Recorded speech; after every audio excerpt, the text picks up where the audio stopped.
back to the 14.1, the World 14.1 tournament. We're here to watch a match between Charlie Williams and Mike Davis. This is a semifinal match. The winner of this will face Torsten Homan of Germany in the finals. We're here at the Hyatt Regency Hotel in New Brunswick, New Jersey. I'm J.R. Calvert with Inside Pool. Joining me in the booth is Elvin Nelson. Elvin, Hello. welcome. Welcome. It's been an exciting week, and definitely different than I expected. Way different than I expected. I can see how Ultimate 10 Ball got their inspiration from this tournament, from what I hear, and you could tell. I mean, look at how these guys are dressed. What a classy event. I mean, what a great arena. What a great venue. Dragon Promotions did way better than, I haven't worked with them before, and I'm impressed. I really am. I really am impressed.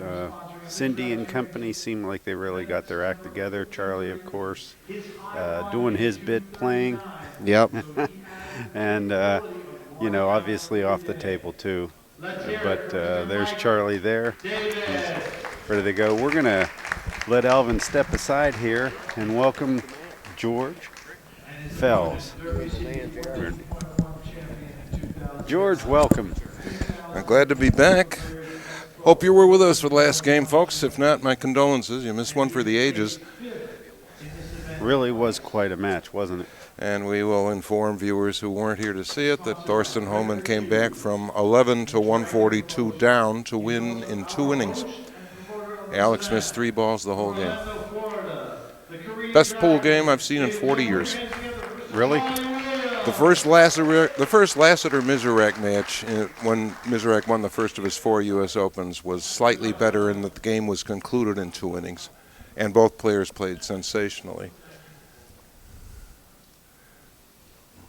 Well, here we go with the lag. Let's see what these Here players... we go. We're going to get one American into the finals here. Mike Davis was brilliant last night in handing Mike Siegel his first loss of the week. We've got 2 converted 9-ball players here. And he froze the lag. That's never a good sign. I've never known it to be a good sign. If my opponent froze a lag, it's a harbinger of evil to come. Cue up, give me shelter. We're in for a bad time here. Well, he did have, he sees the 5-2 are down there on the corner, so he should be able to pick out that edge. I don't think the one's got back in far enough. Nice break by Charlie Williams. It gets back almost all the way to the head rail, and 2 tough long shots sticking out there. When Mike Davis begins to address shots a little closer to the camera, we'll talk about his stroke. This is one of the more unusual strokes in all pool. He's a big guy. He's close to 6'4", and he's rangy, and he's got a big spread eagled stance. Gets down real low over the cue. His legs are real far apart. Well, he just asked Charlie to, as a courtesy, he said, well, he didn't ask him, he warned him, I'm going to be coming back there. What was Charlie doing? Sitting down. Oh. In his chair. You see Charlie return to the area where Mike was just standing. Yes, indeed. Mike's probably 6'4". Yeah, I'd say he's every bit of that. I think his father is actually out watching the stream right now, Mike Davis Sr. Great. You raised a fine young man, Mr. Davis, if you're out there. He sure is. Well, he's got the 10 amped up. All right. Do you draw or follow through this mess? I can't tell if he's straight or not. If he's straight, he would follow. He wasn't straight, and he executed a draw break shot using the 15 as a safety valve. Okay, we'll get a good view of this here. Mike's stroke production has an exaggerated seesawing motion to it, and the reason he's as good as he is because despite all this up and down stuff, at the point of contact, he's absolutely flawless.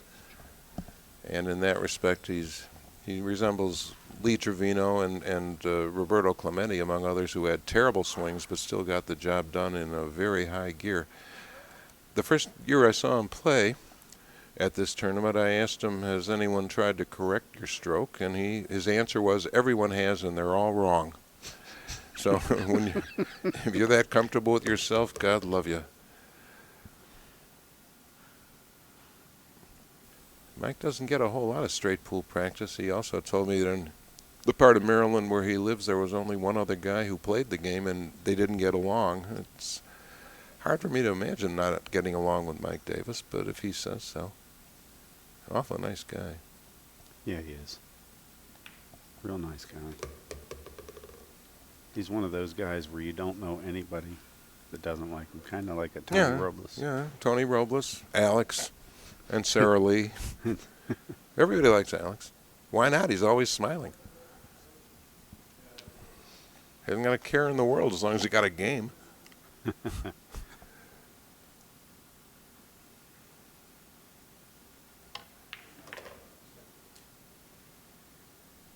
Did he get in on that 8? That's what he's trying to do. He's got a cut in the side if not. Yeah. I think the 8 and the 14 are his two choices, and I think he's got the 8. Well, he's got the 8, that's fine. And stop there and play the 6 on the side next. He might move the 2. Yeah, he might go into the cluster just above the balls, and he did. Yeah. And he did. That's a good shot there. You know, he has his choice, but I think the 2 with the 6 where it's at, being the key ball, I think that's become my favorite. Yeah, I think the 2 balls on the right side of the table are up a little higher than he would like ideally. 2 balls ideal, and a player of his size shouldn't have any trouble with reach over on the left-hand side of the table. None whatsoever. As a matter of fact, I'm not sure whether I've ever seen Mike use the bridge. Why would he have to? Mike's gotten great shape the last, I'd say, year. We're talking about physical or pool? Physical. Ah. Taking a page out of your book. Now, didn't you write a physical fitness book, a weightlifting? 2 such books, yes. They were my first 2 books. Governor Schwarzenegger's very best buddy. And that's how I met the publisher who published my pool books. Awesome. We don't have too many pool players who hit the iron. The essence of pool playing is to be loose, and the essence of weightlifting is to feel tight. So the 2 sort of contradict each other. And I've only met one guy who took up both to the same extent that I did. Mika Immonen works out 5 times a week. Well, in my younger days, I was actually sponsored by the Physical Fitness Club. I worked out 5 times a week. The late 80s and early 90s, that was... Florida's Donnie Mills is built like a blocking back, and Yeah. by his own admission, he works out like a madman and goes directly to the pool room afterwards. And he says, the cue feels a little shaky the first couple racks, but after that, no problem. Mm-hmm.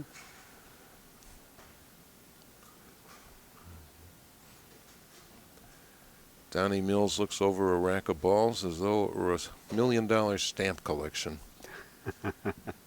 He probes and he gazes and he comes over the top and he swoops down. And he must take 60 seconds to look at each rack. How'd you like to be stuck playing for money and watching him dawdle over a rack of balls like that? What a shark. Well, Mike's got a little bit of an issue here. Mike's got the 50-yard line on the 6, but he can handle it. He'll play it with inside English up to the top rail and come back down. Could also be played with left-hand draw and come around 3 rails for position. I like the inside. So do I. Simplicity is genius. Nice little roll. Coleridge said it best. Well, he used a second rail, but that came out fine. Well, pretty much an ideal run for Mike Davis to begin the game.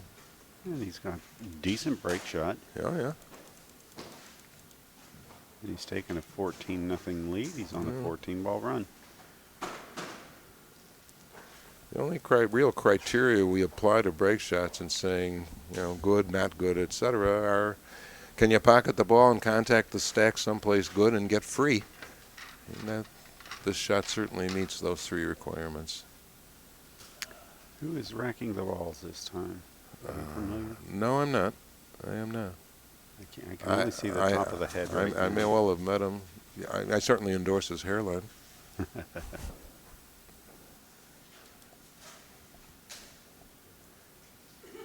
See, the referee is nodded. That's Carl. I believe Carl is. Isn't Carl is not calling this game? I thought he was.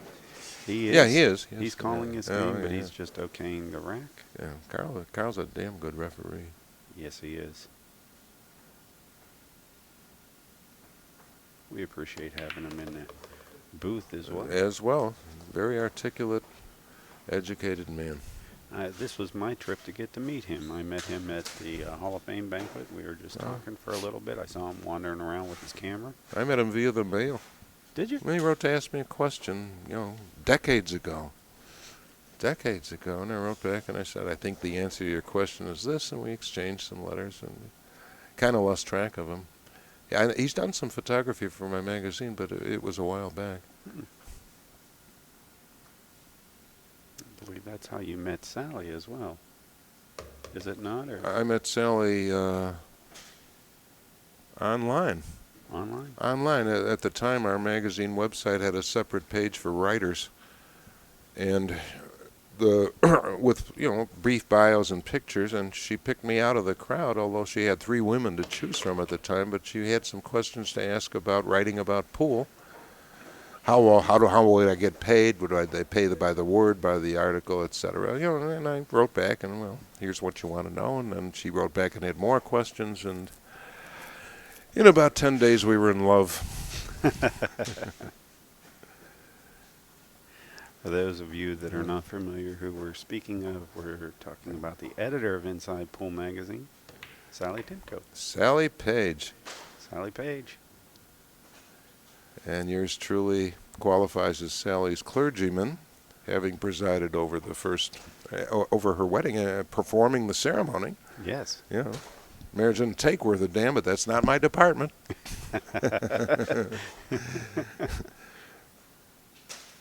Wasn't in your job description. No. I just put you there. What you do once you get there is on you. Is that in the fine print? It's on the ministry certificate I have from the Universal Life Church. I became ordained for the purposes of that ceremony, and my theological career dead ended there. Her father's girlfriend actually told me that's too bad. So if you want me to share a little bit, my personal touch on the wedding ceremony, and this is basically a non-denominational ceremony, although Sally did want a passage read from Corinthians. My only take that differs from the standard was, when it comes to the part of let him speak now or forever hold his peace, I translated that as, nobody wants to hear it, put a cork in it, please. And nobody laughed longer or louder than Sally's mother, so I guess it was in reasonably good taste. Love it. Later at the reception, I heard one of her friends say, well, to pick up one of George's better lines, stick a cork in it.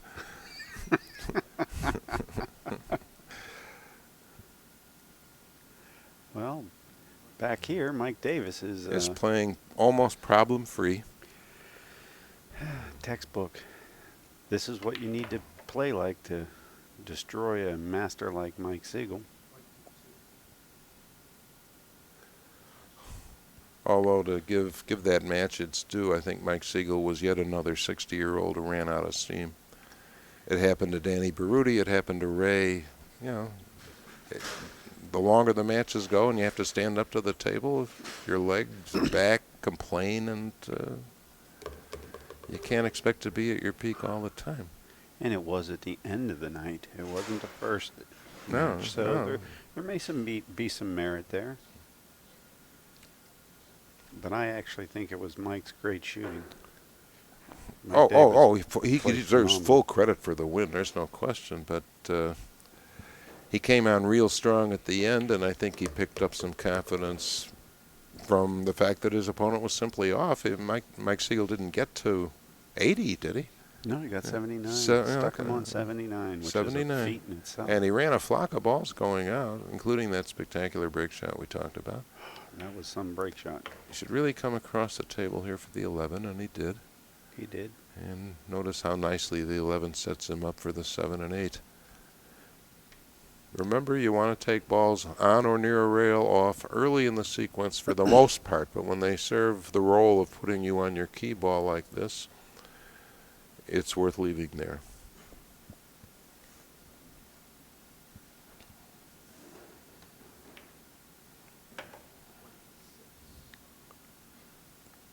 That was unplanned and not useful. He can solve it real easily, but he'd much rather have the balls as they just lay. Right. 8 in the corner, pinch the 8 up in the corner, and you come back pretty nearly straight on the 7 and draw for your break.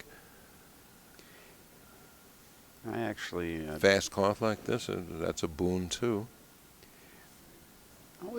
I always have had a little bit of an issue with a shot like this. Is sometimes if you pinch this ball in a corner, it tends to draw the cue ball. And you wind up right in between the 2 remaining balls. You know, Right. suffered the same fate. I think he's not even going to risk that. I don't know what he wants to do with the ball up table for a break, unless he plans to come over and try and bump the 7. He may. Here he comes. Here he comes. Look at this shot. Just as called. Wow. He's got an angle that he can work it, but I don't think it's as good as he'd like. Now it's going to be a center ball hit, and he's going to have to powder it. You want a full 90-degree deflection here to get over for the 7.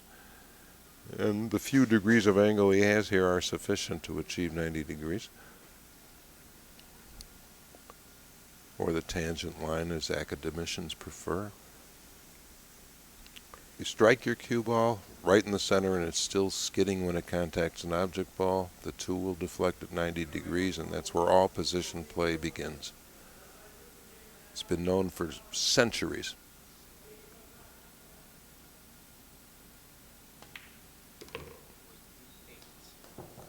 I wasn't looking for that. It Great worked out shot. nicely. He used reverse English on that to kill the ball off the 2 bottom rails so he wouldn't go too wide.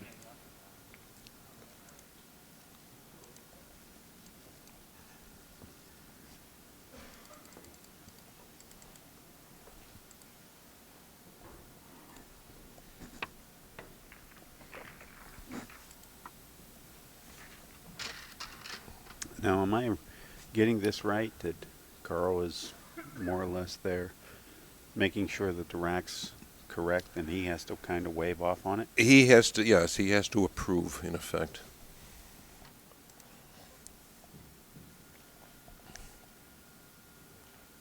How many referees does it take to rack a rack? It sounds like the beginning of Yeah, the joke, doesn't it? a poor light bulb joke, yeah.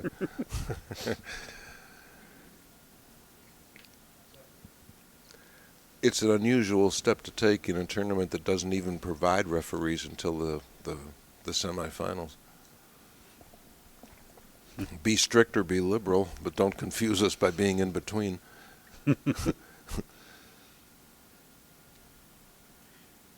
Reminds me of one of my This favorite ball's good. quotes from Winston Churchill. If one is not liberal by the age of 20, one is cowardice. If one is not conservative by the age of 30, one is asinine. Yeah, I think I've heard that before. What a speaker. Great speaker. This is Winnie speaking.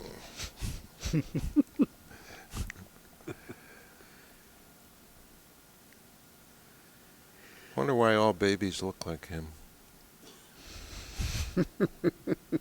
They do. Either him or W.C. Fields. One of the two. Let's go with W.C. Fields. He played pool. He played pool. I think we'd be pretty sure Winston Churchill never did. His era, pool was unknown in England anyhow. Notice how, no, Mike is opting for the long shot here, and there's something to be said for that.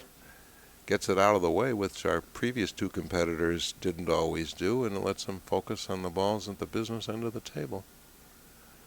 Well, it's going to get him up on the 9, and he wants to attack these bottom balls from the bottom, the other side. Well, that makes sense. That's the side from which they all go. So hit that with a nice firm stroke, but nothing overpowering.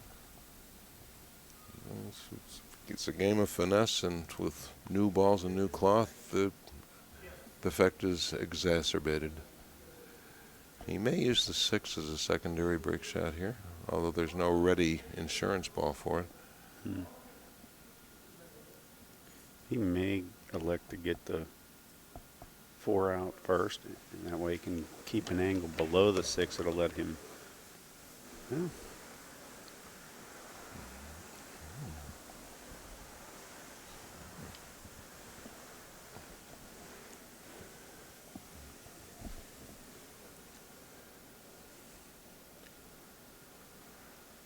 see if he can come up and hit the 1, maybe. Bump the 1, I think, yeah. Come off the rail. Gently.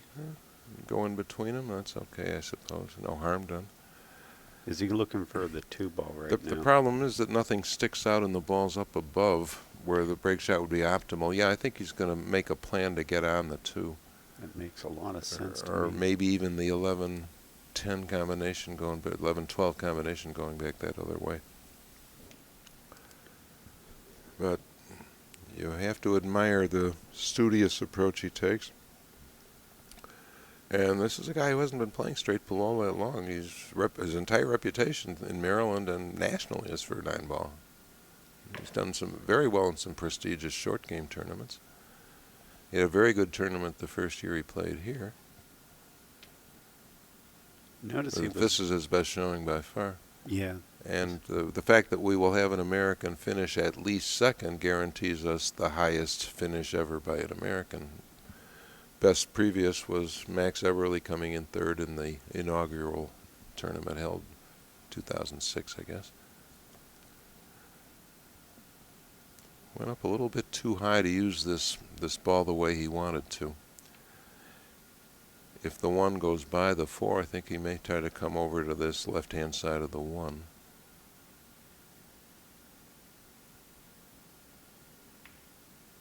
But it doesn't, so he didn't. Now he'd like to get on the 12. Yeah, it's the 12. The ball below the 8.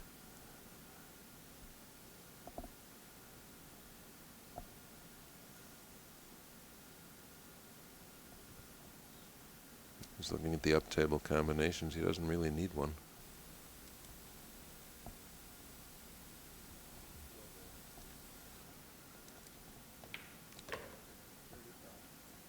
That was casually played. Uh-huh. He's playing that He's long a- combo. He thinks he's got a dead one. I sure didn't see that. Boy, 5 in the corner. Interesting. this is all dependent on speed at this point. No, he's going to throw that ball. With the 3rd ball removed. Excellent. Exactly. Great shot. Very insightful.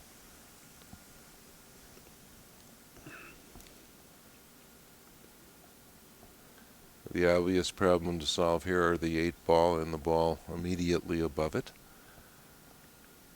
Not that it presents a true challenge, but it's something that to be dealt with. When I played a lot of straight pull, which I played this game first and then played 9-ball, I always would look at that combination of those 2 balls, the 15-8, as being a side pocket removal. But as I started playing more 9-ball, I found that I wanted to get on top of those balls. Yeah, most straight pool purists would endorse being above the balls. Center of the table is generally where the best place for your cue ball, because that's the most options. He can separate the balls right here. Well, what I'd look for would be a ball that would set in the stack, Mm-hmm. that I could stop and get straight in on one of those balls in the side, and it would open up the rack. Okay, but your success depends on your ability to land straight in on that first ball. Exactly. Well, that's what I'm saying. Oh, he missed it. Oh, dear. We weren't watching, and neither was he. 4-5. All right, let's see what Charlie can do here. It will not be fast, folks.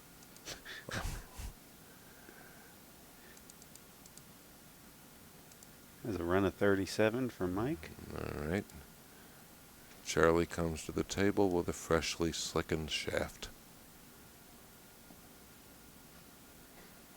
Now, are the players on a shot clock right now? They should be. 45-second shot clock from ball 1 would be much more fair than an arbitrary 30-second time limit after 2 hours, 40 minutes.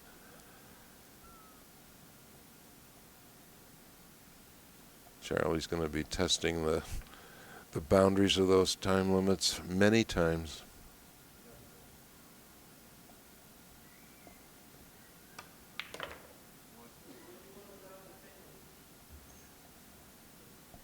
Well, here's the side pocket clearance you were talking about.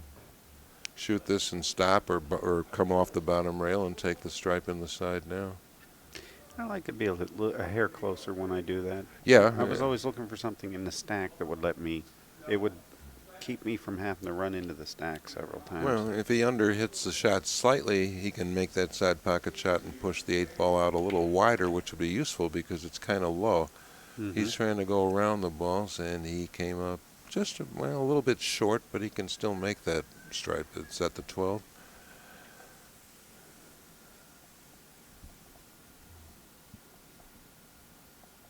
The other proposition he could look at is make these two balls play for a straight shot on the 3 and save the ball on the side for a break. That would be John Schmidt's favorite shot. He didn't do that. I guess the 12 is out. If it is, it's just barely out.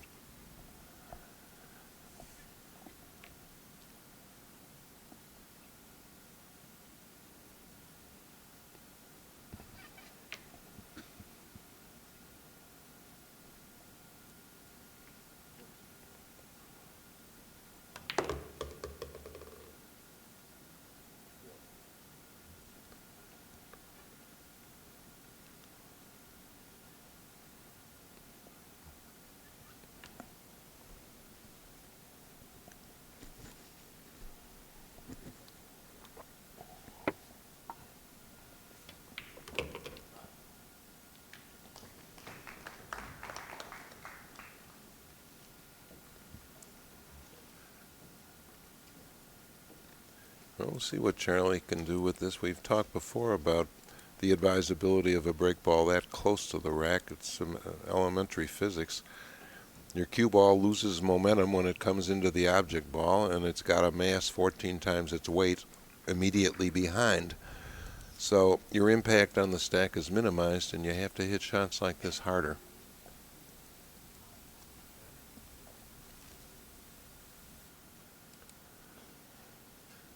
Stroke you need here is the equivalent of a jab in boxing. Some players even shorten their bridge and tighten their grips.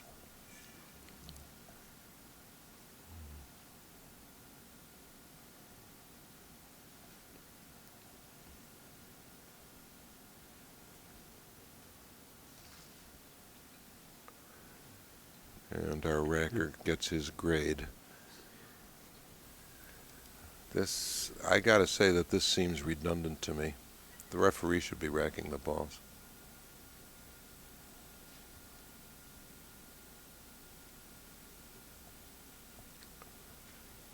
The head of hair on this one. Holy mackerel, where'd they get him? Get him out of there.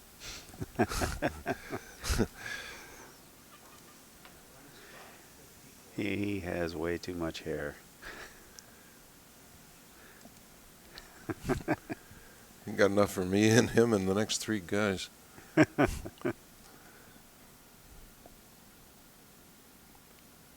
Believe that's Bruce Butler.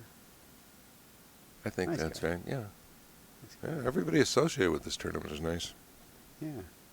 It's a good feeling around this It tournament. really is. Great vibes. Did he get the 11?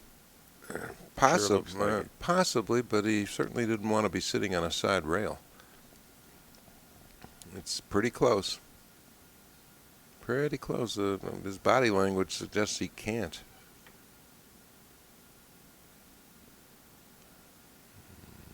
I don't know. Okay, here's the Charlie Williams shift of gears. Get used to it, folks. I mean, granted, he does have a bad problem here. I'm not sure he can see the 11, and he certainly doesn't want to fire at that ball in the center of the table from the dead rail. How did you put it this morning? More false starts than... The combined track and swimming events of the last 10 Olympics. It's not even close.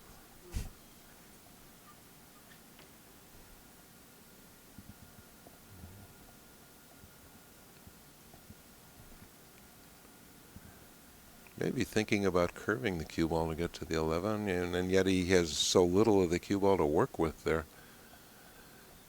I think he's going to do this, and I don't think he has to hit it terribly hard. I think you're going to see no more than medium speed.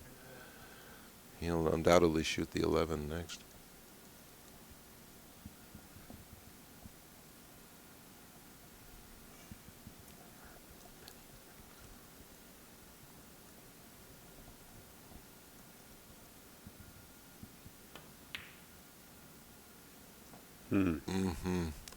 That's why you don't get comfortable with that shot off the dead rail. That was very unfortunate, but he could have hit the break shot a little more firmly. Just one for Charlie there. Out of that rack. I'm going to make a prediction that if Mike Davis runs some balls here, the match is going to be one-sided. I'm not in tune with what I see out of Charlie so far. He doesn't appear comfortable at all. He's trying to appear jovial because he's a tournament official, but I think he's pretty tight. I think so as well. I would have used this 6 as my secondary breaker, but it looks like Mike's trying to get a shot on the 11. I would have thought he would have just stayed where he was for a shot on the 11 and cut it in effect backwards, but using a ball like the 11 for the break shot, that is one of the more flawed break shots available in pool. There are so many things that can go wrong. In this case, he figures to be intercepted by the 8 coming off the rail, so he won't get full impact on the cluster. And if he misses the 8, then he's going to run into the strike ball next to it. But we'll see. We'll see. He's going to play the ball on the rail and come back, which makes more sense because there are insurance balls available.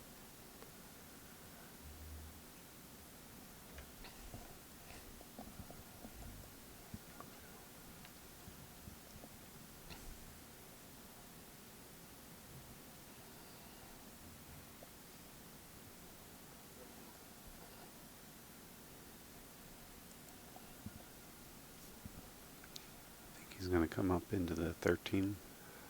That would be ideal. Well, the minimum acceptable consequences of going into a cluster are that you get at least one ball in the clear, and he did that. And he has another shot. You don't have to blast him apart. It's not 9-ball. With all respect to 9-ball. It doesn't take much to make an unplayable ball playable in this. No, it doesn't. That's why we play all ball fouls. Yep, and that was nicely done. Surgical.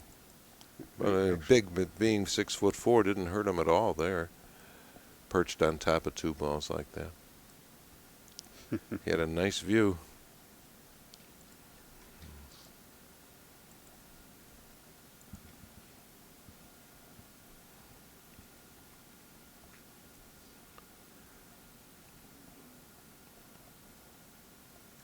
A rare occasion here. Well, he's both down the deep end of the table and over a ball. Manute Bol couldn't reach this shot. The late Manute Bol. I was just going to say, well, he'd have a little bit of a problem right now. But yeah, yes. Could he be with us? He would have a problem with the 9-ball. Actually, they showed him shooting pool.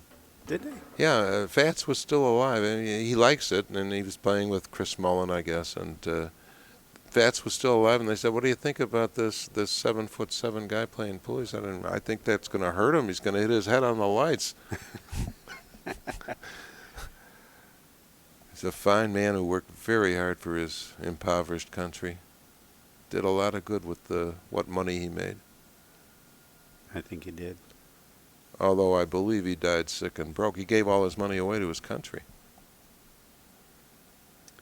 I saw him 5 or 6 years ago at the Mohegan Sun.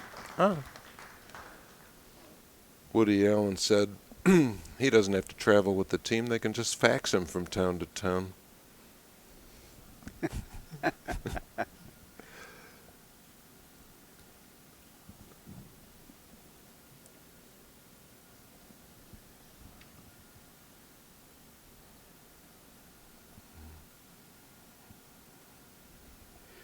I believe he's going to try and go up into the 13 here. Yeah, I think so too. Keep a shot on the 9 as an insurance shot. Let's Our, hit it square. like our that. old friend Inside English. Oh, yeah. Our pal. Insurance is paying off. He should have Well, 2 or 3 good make balls here. yeah, and he has a choice of break shots. 7 or the 5, either one. I don't think he'd choose the 3 over those, but you like to have this surplus of riches if you can take them off in the correct sequence. I really wish we could have showed our viewers sequence the way Ray and Danny Berruti play it. I understand you had a very good game with Ray in the round robin competition, but if the old line classic pattern position players, that would have been fun to analyze for you. But we made it up to you with the last game. He may end up taking this 2 ball. I think he wants to leave the 7. And his key ball would be the 4, or is that the 8? It's the 4. The 4. Yeah, he's straight in on the 2, which is certainly convenient. The 2 is a good key ball itself and readily accessible via the 3. But it's the easiest productive shot facing him, which makes it a good candidate for the right shot.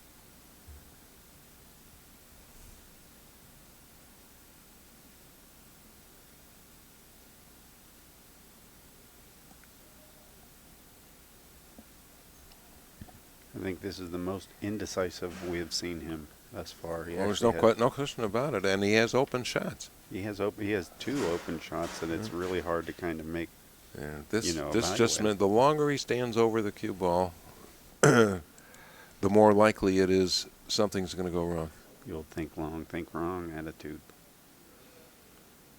Well, by all means think, but don't get it. Oh, you went in the side with it. I wasn't looking for that at all. He's not afraid to run his cue ball, and that's the sure signs of a 9-ball player. Absolutely. Absolutely. I was looking for him to do something much simpler than that. He had a straight shot into the. He could have followed a straight shot to get where he is now.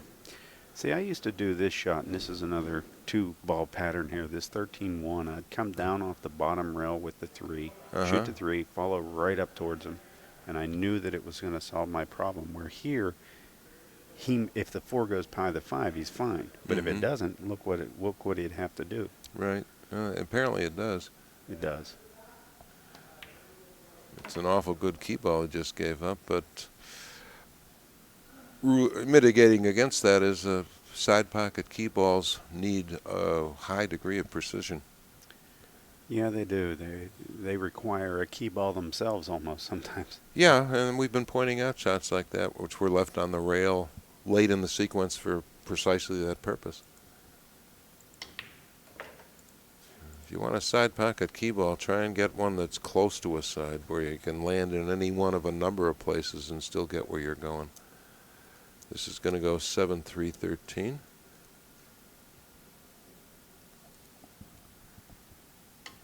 Inside draw here to come. Oh, he missed it by a foot.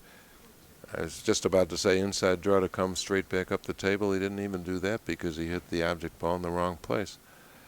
All right, Charles, let's see it. Charles can get 3-13-7. Let's see it.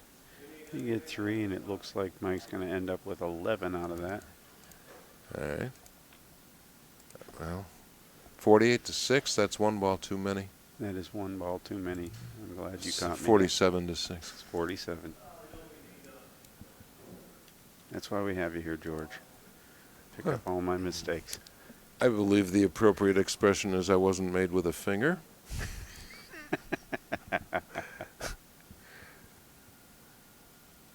Actually, I have a very small percentage of what Rain Man had when it comes to math.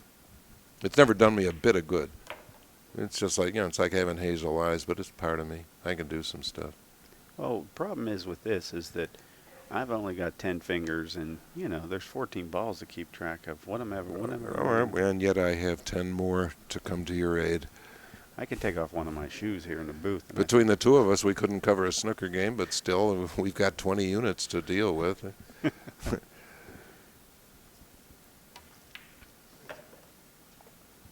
Like I said, I think you don't want me to take my shoe off in the booth, do you? I'll manage. You'll manage. You could do worse. Don't, but you could. I think we mentioned last match that Alex Pagulayan is the snooker champion of Canada. He's been playing snooker maybe a month. Just an incredible natural talent, and he has a perfect frame to his credit. That's 36 balls in a row on that monster table. It looks like the Houston Astrodome. Little weeny pockets. I mean, it gets done, and you can see perfect frames on YouTube, but you don't see it done by a guy who's been playing a month.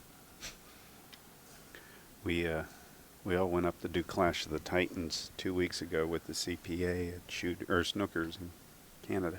Mm-hmm. Or Shooters Snooker Bar.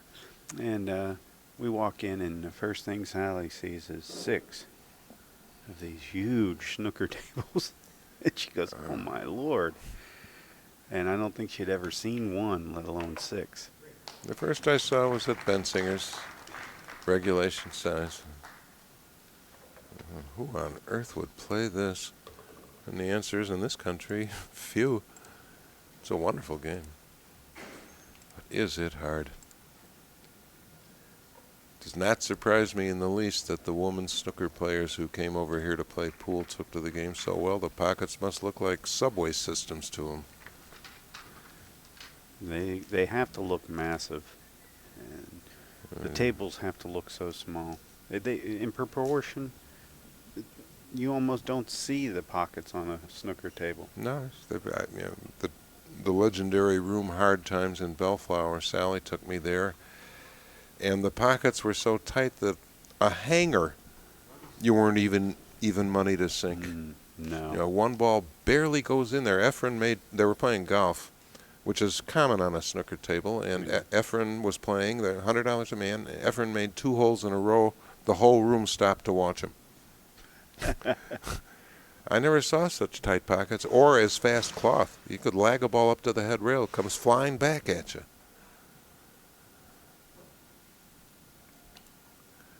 This is a nice shot Charlie has here once he stops over analyzing and shoots. Exactly. Yeah, that's a nice snooker table with Hard Times. Beautiful. They have more than one. It's quite a room.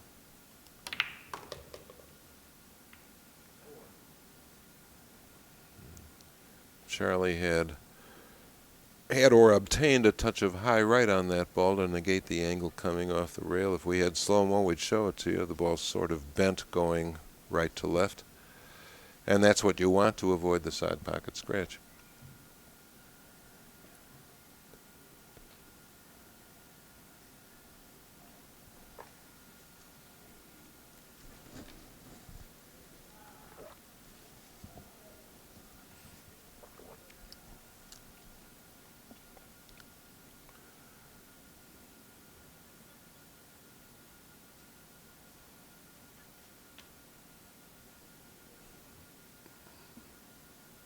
He's really looking hard at this 4. I'm not even sure he can get the cue ball to it. That's probably why he's looking so hard at it. Well, he did. He got away clean. Okay. He'll get to 12 here and probably come down and snap off the 10. Yeah. Once again, the 6 ball has landed on the stinkiest part of the whole pool table. Can't be made any place. If it were a little bit past where it is now, you might be able to force it past the side pocket point, but not from where it is now. Ideally, you'd like to have a ball above that ball you could send into the side and displace it.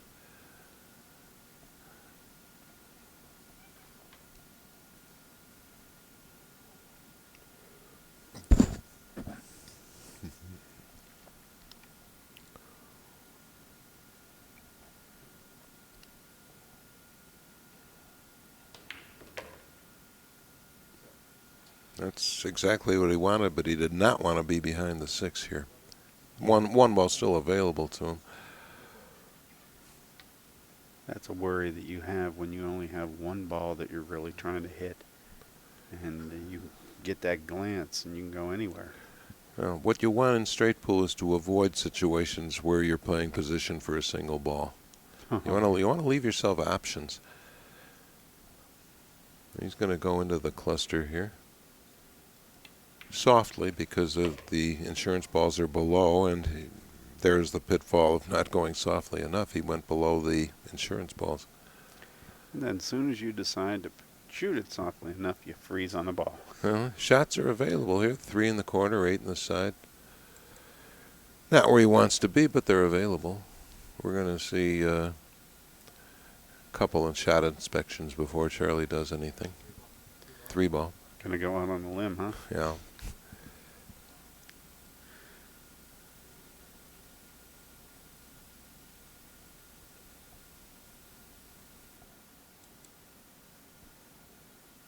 I expect him to make this. Okay. That's 4 different times he's looked at this ball. And the shot just becomes harder the more time you spend doing this. But he's used to it by now. At least with the length of these matches, we're reaching the hours where pool is conventionally played.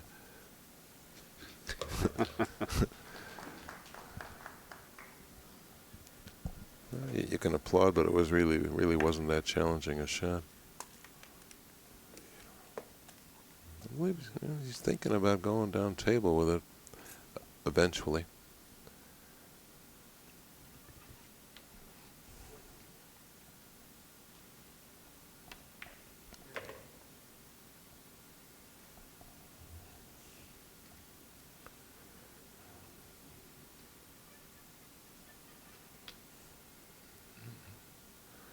I'm going to try and run that ball down the rail now. This is a shot that few players enjoy. Most are glad to get it over with. But the side pocket points have not been that daunting, and he can probably make this. You need some speed. If you hit the shot with velocity, you have a better chance of avoiding the side pocket points.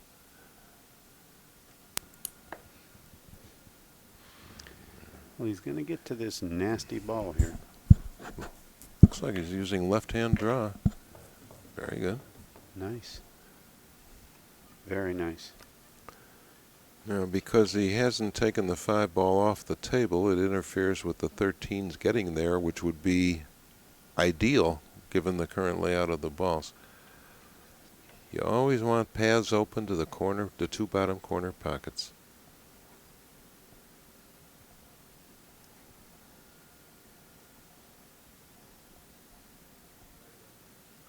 I think he's going to draw back slightly here and try and get on the 15. Or do this. Still on the 15.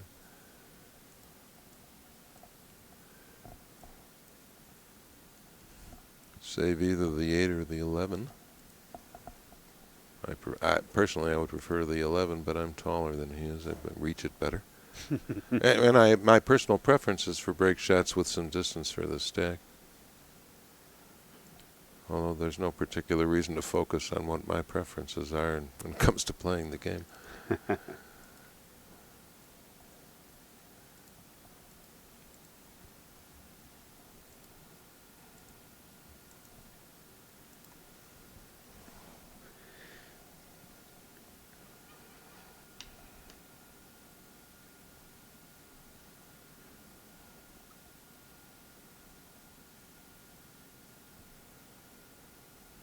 I can see getting on the 5 here. I can see bumping the 8. Well, he got on the 5. Now I'd consider this 13. See how I did this? I would consider it just because it'd give me a bridge hand, and I'd probably be able to. Well, you're over the ball. You're over ball with that bridge hand, but that's okay. If he were maybe half a ball space to our right, he could shoot the 13 in and nudge the 8 ball out a little farther from the rack where it is now.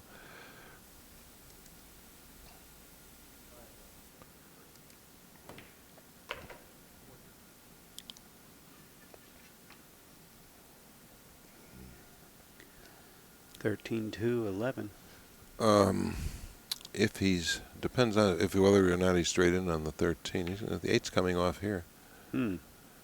Short of the pocket. Ooh, nice bank shot. 2-rail bank from Charlie Williams, and he didn't call it. Well, we'll forgive him that.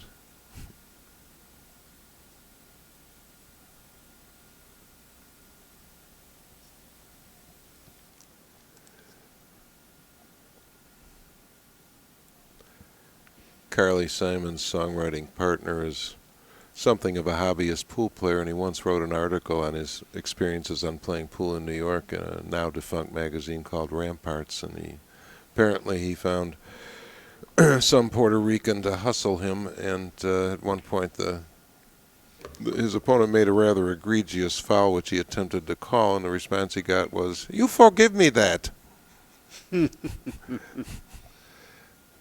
The article was called "In New York I Only Shoot Straight," and you can be absolutely certain that the only two people in this galaxy who remember that are he and I. A hell of a writer, though. He writes some good songs. That's the way I've always heard it should be, and others. Nice one-rail What was his position. Jacob Brackman. Jacob Brackman. Nice one-rail position for Charlie there with inside English. He didn't want to be quite that close to the side, but shouldn't hamper him.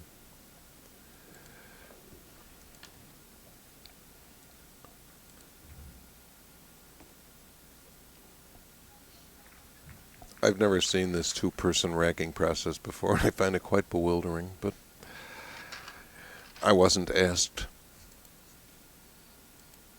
Carl walked away that time. Had an independent rack.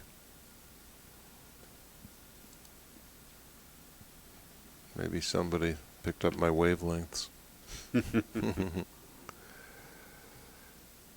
Okay, this is pretty much an all-or-nothing proposition break shot here. The cue ball cannot help but take on the interior balls. And that means it's going to need some extra pop because you can't go off the stack here. You have to go through it. If I'm seeing the shot correctly, I think the 11 ball is that high. Yeah, he's going to go in between the 7 and the 4. Unless he soft rolls it to get to the corner ball. I don't think he'll do that. That's what he's looking at. And looking at. And looking at.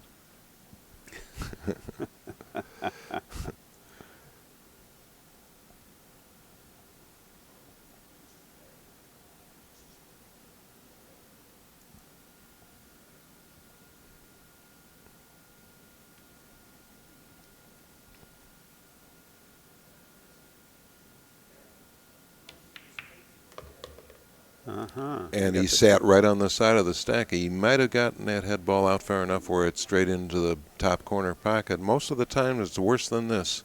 He does have He sat right on the 4 ball where I predicted, but the top ball came out for him. We must conclude that the speed he chose was correct. That's the fastest he shot a shot that was questionable in a while. It sure was. Be nice to see him get a little rhythm going here. Yes, that's precisely the what his dawdling creates is an inability to get any kind of playing rhythm, and there is no form of pool in which rhythm is more important than this one. Right after hand-eye coordination, you just gotta have some.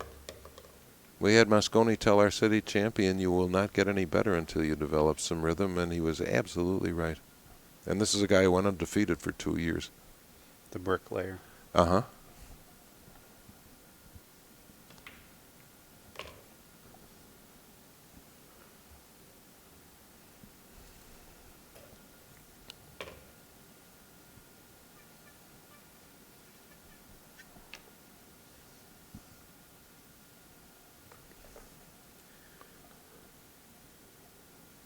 Now, do you see him going 2 rails into these balls or 1 rail? He doesn't. Trying to He, get onto he the doesn't. line? He doesn't have the angle to go 2 rails into these balls right now. If he even tries, he'll go up to the center of the table. Back I think he's going going to come back and for the 9. Yeah, that makes sense. Now look how much juicier this would be if he had an insurance ball over here to the left. He could just tickle it. As Now it, he's yeah, got a and slam. then now he's got to depend on one of the clustered balls for his next shot.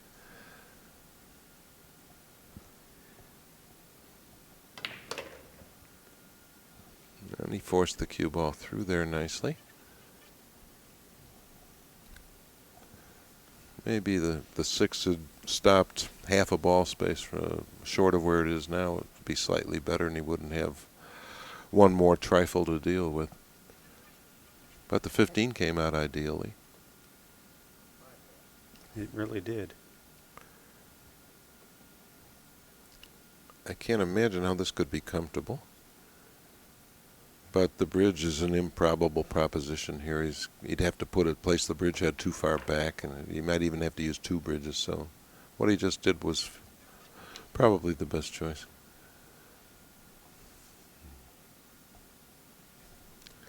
Charlie's trying to figure out a strategy for the 2, 3, 4, and 7 balls. He's going to part the 6 and 14 here, I would think. None of the 4 balls I just mentioned goes any place except for the 7 and the side.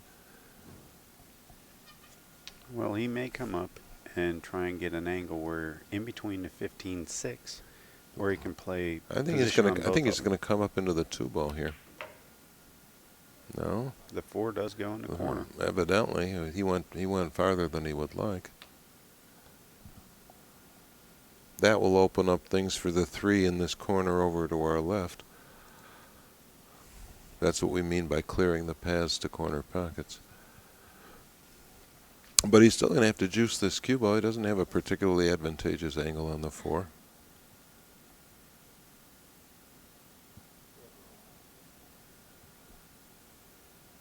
If he gets above for the 7, he might be able to tickle those balls. I kind of like getting the 7 into the side. If he can get a full enough hit in combination with the draw. Well, he didn't use draw. He spun to the bottom 2 rails.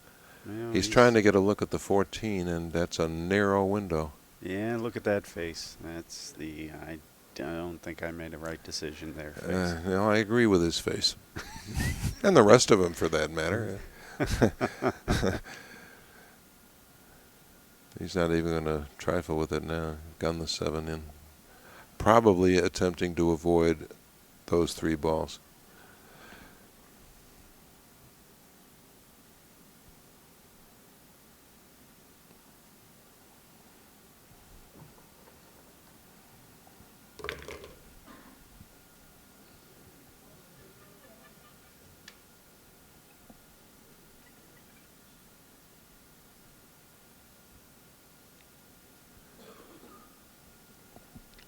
He's looking at this as though the 6 goes by the 14. Or no, he's going to try and dig in there, I guess. Boy, is that tight. Well, just right. Powerful draw there.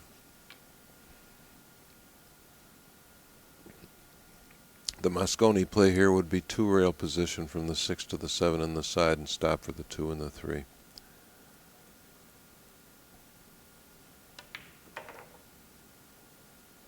Charlie's going to go to the center of the table.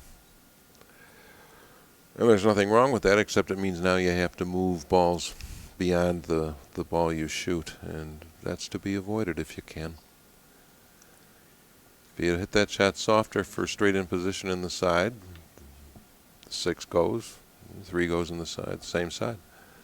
See, the problem, I don't like breaking there. I like taking the 15, even though it's his break ball at this point. I don't like the other. I don't like messing with the 7. No, I don't either. And I think if he hits the 15 correctly, he can push the 3 into the bottom side of the 7 and make a break shot out of it. I think he's going to hit it right into miss the bottom side of the 7. But then he's going to have to hit this soft and stick the cue ball there. Yeah. You don't want he won't want to come underneath the balls here. He'll want to stay above them. Well, if he hits the bottom side of the 7, the cue's going to go down off the 3 into the 2 possibly, and then down to the bottom rail. We'll find out soon enough. Yeah. That's what he's looking at. I have known players who would bank that 7 straight back there for the sake of a straight-in shot next, but that's the kind of shot you play in practice. He'd like to leave the 15 where it is, and he did. But he's going to have to move it now. Well, he gets to move it in a good way, I think. Yeah, that's right. He could soft pedal this 3 into the corner and preserve break shot status for the 15. Move it 5-6 inches with a soft stroke here. Maybe even less. Only problem is he's got to pull that cue ball back. If he lets it go down, It'll sit on top of the 6. Yeah. Or the 2, yeah. The 2, yeah. And we'll be in trouble.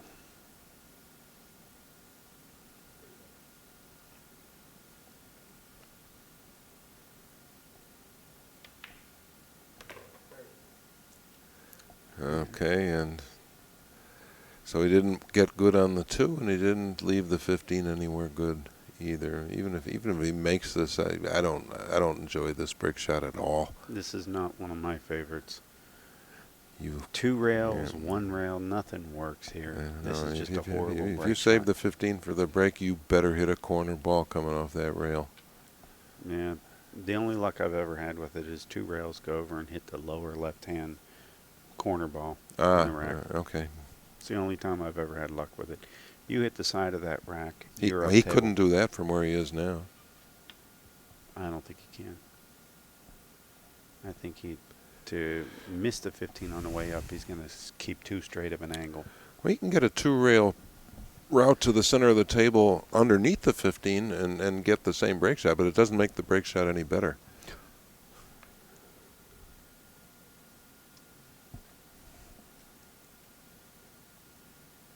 You may be able to hit the first diamond right by the old Andy Cloth insignia. And I think he's going to go 2 rails under the ball and get back to somewhere near where the cue ball is now. He didn't do that. Nor did he do anything particularly advantageous. If this the closer this ball gets to the rail, the worse this proposition is. I think he's realizing that his time is running these balls is probably limited. This is an exotic form of forced follow here. You hit the shot with high left and you hope you get a cue ball swoop back into the bottom of the stack when it comes off the right side rail. And he's really too close to this left side rail to hit the ball, the cue ball ideally. About the best he can hope for is center ball. It's sticky.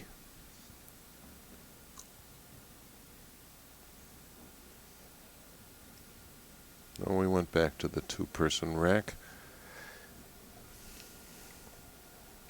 I hope they find harmony. Okay. Charlie had better hit that 9-ball on the way back. Or that's the 1. The 9-ball's in the 4th row. Right, that's the one. Well, that's what you want. If he hits the top 2 balls, he's headed for the head rail. Exactly. We won't be leaving anytime soon. The perfect time to get a sandwich. Jab, folks. jab. All right, now we're ready. I think he's going to second guess this one more time. No, he didn't. Well, as predicted, he's going up, way up table. He got a pretty good scatter. And a stop shot here gets him the 11 in the side, and he can do business. He sure can. He recovered quite well there. Yeah, he really did. He got this is about as good as you could ask for from what he had. Can get way worse than this. Yeah, I've seen way worse. We all have. Performed way worse. Hoped that my opponent would get 20 of these in a session. No. We had no idea. Yeah, it's like that wonderful Arnold Roth cartoon in the New Yorker, in the Sports Illustrated 40 years back. It showed some guy performing before royalty. This is all animation. It was cheerleaders, his thousands cheer and all that. And as the opponent mashing his cue in fury. It incorporates just about every pool fantasy you've ever had. That was nicely played. He's got this secondary break ball. He's going to come right up in to the stack here. I think Right, he's going he's to be gonna- able to miss the 5. Yeah, and contact the 6. I wonder what he sees as an insurance ball, if any. I think he's thinking that the 1's going to save him or the 5. And I Well, the don't know 5 whether- doesn't pass the 1. He wouldn't want to save the combination shot for an insurance ball, and No, he didn't. He no. got to the other side of the balls. Well, that's what I'm saying. He's going to that side. Yeah, He missed okay. those balls. He's going to the other side. Yeah. That rail ball down up table has to come off early in this sequence. But he's got a companion for it right out in the middle of the table there. Stop shot on the rail shot gets you that ball going in the side the other way. Well, yeah, he can come off Yeah, this but 10 but ball. but it's got to be done soon. Yeah, come off Right the now. 10 ball right here. Right now, come up for the 4 and use the 12 to come back at the Yeah, I stack. think he may use a little high left here to minimize the cue ball's angle of rebound. He consider playing with his 7 here, but I doubt I wouldn't play with. I wouldn't do it when I was trying to do other things. I don't think so. I would. The 2 balls up table multitask. must be dealt with. Well, what I'm saying is he could try and Yeah. multitask there and deal with the 7 He- and the 4. apparently he will. He's got a slight angle here on the 5. Can he hit the top of the 6 and slide up towards the 4 afterwards? He might be able to punch the 5 hard enough to get to the 9, and then he's got his choice of those 2 balls. Mm-hmm. Mm-hmm. I like punching it, hitting the top of the 6 and running right. You want to get to the center and not below the balls. But I think does he have the 13 on the side? No, he No? does not. He barely has that rail shot up table. That's where he's going. Now we're going to see a long distance operator here.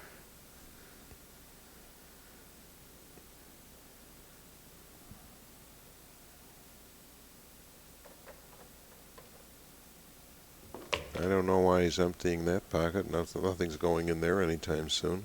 He just You just put him in the pocket where he's shooting. What kind of ploy is that?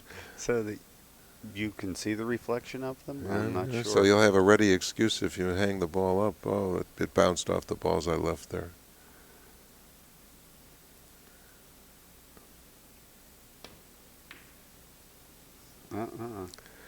He hit the rail quite a bit in front of the object ball there, and he left his opponent quite safe.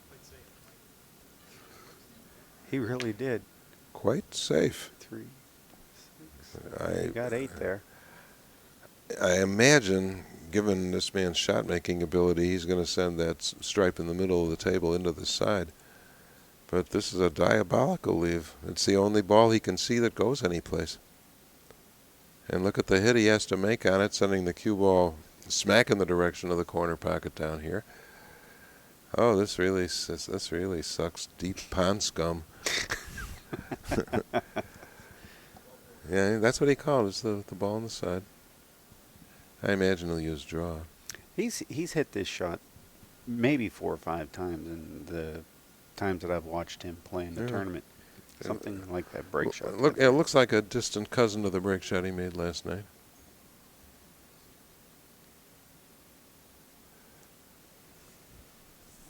He could be forgiven for thinking about this. Curious to see if he'll use left-hand draw and get a 3-rail right out of the cue ball like he did last night. Last night it was right-hand English, but running English. If he hits it with a little left, he can bend and come in between the 6, 7 off the first rail. Yeah, or he can get to the rail ahead of the 7 and continue around the table 3-rail fashion. Oh, that's what I was saying, is he'll hit before the 7 possibly. Oh, I see what you're saying. You're saying down in the corner. Well, he made the shot and he chose high center ball. Mm-hmm. Nothing That was a wrong. nice Nothing shot. wrong with that. Sure was. And that comes down to player preference and how the ball's lined. And a whole lot of 9-ball experience where you gotta come with shots like that. Right.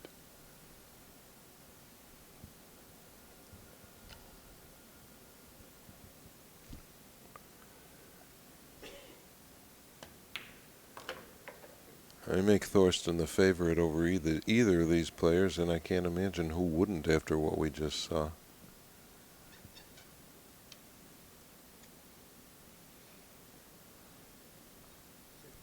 And that's with full respect to these players. They're both fine players. Thorsten looks unbeatable.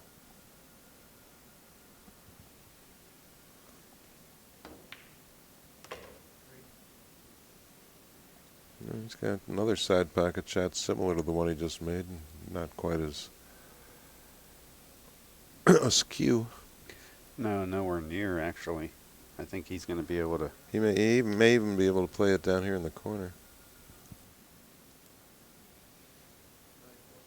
9-ball, huh? Good call. It's only slightly more challenging than the 13, I suppose. That's a good. That's how I play. That's that. how you like to play that. I go up into those sides. I don't know what it is. I've always hit them well and knew that they would get me out of trouble a lot. Mm-hmm. Sometimes it's the only thing.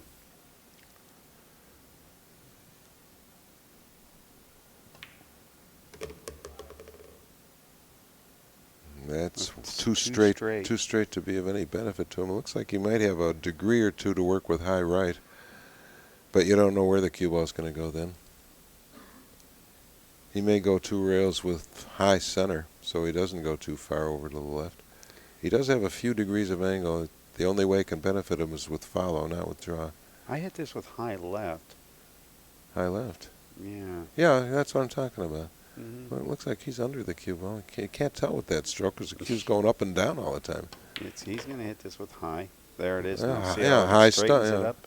There you yeah, go. how the Brits call high stun. High stun. Well, Actually, that would be high swerve. I swear. What a way they have with our language. They really do. Winner, winner, chicken dinner.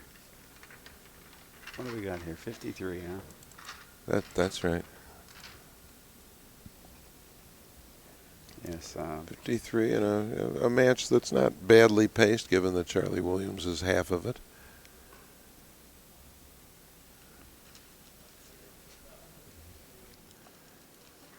What kind of intermission do they plan between this match and the finals? Are they going to go straight ahead or I think maybe 10 minutes. 10 minutes? Boy, would I love to get a sandwich. I think we can get one of the production assistants maybe to give us a hand here. That would be useful. I'd like that.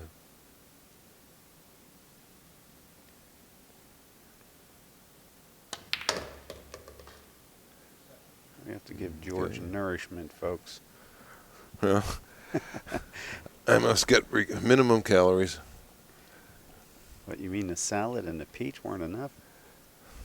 What salad?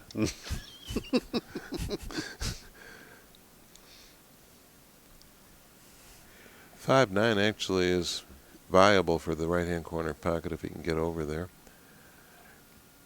I don't see any dead balls. I'm kind of looking. Just the 5'9" over here, and it's not dead, it's makeable. It's makeable. I'm trying to see if I. And it's actually easily accessible because of the position of the 1. I was actually, 15-4-1-9, that looks doable. I'm looking at seeing whether I can tickle some of the rack with the 5 off the 4 or the 9 off the 4, depending on what side He of might the go into 4 the you rack. He go. might go into the rack here. No, he's going back for the 3. That makes some sense too. I think he's If going the to one- take a the- page out of yeah, your book, yeah, the one get co- something down table, work this 1, and then take the 4 and go up into the 5-9. Ah, that's a choice too. Only problem with it, it doesn't leave an insurance ball. No, So if he's he gonna- uses the 5-9 combination, the 4 ball is an insurance ball.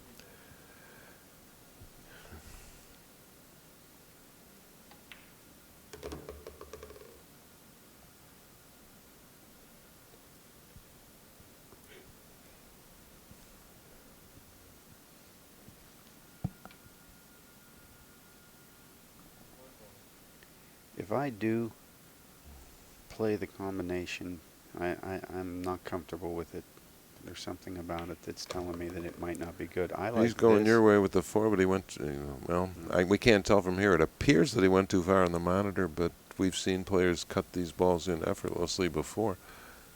I think he would like to have stopped maybe a ball width or 2 short of where he is now. I agree.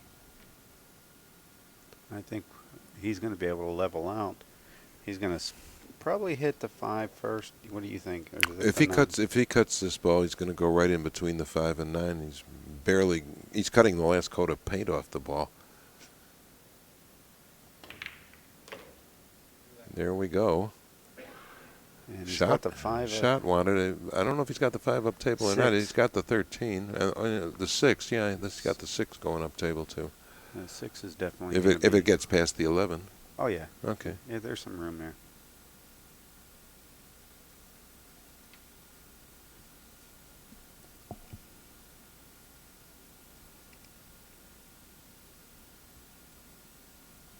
See Dr. Fedak in the front row. Yep. It's certainly good that that man gets to see this game as well as it can be played. Nobody deserves it more.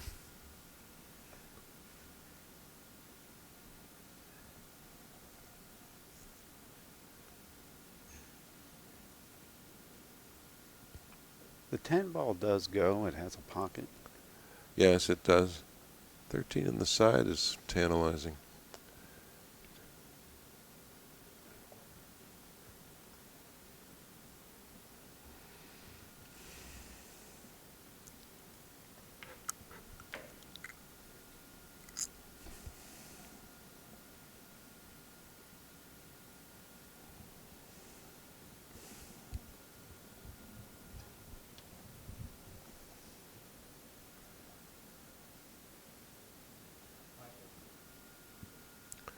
I'm surprised to see you can get the 13 here.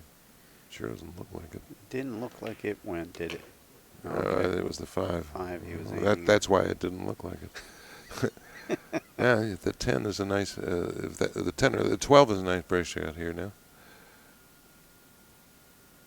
I'm not quite sure that he can see the 12 clearly, Neither is he. but I But he think can he's shoot looking the at 13 next. straight in. Yeah. He's looking at how, if he can weasel in on that 7 ball, what it's going to do to the 12. I think the 10's going to kind of keep it from running so far. Mm-hmm.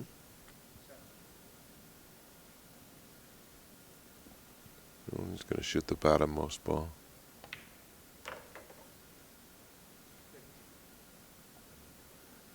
Okay.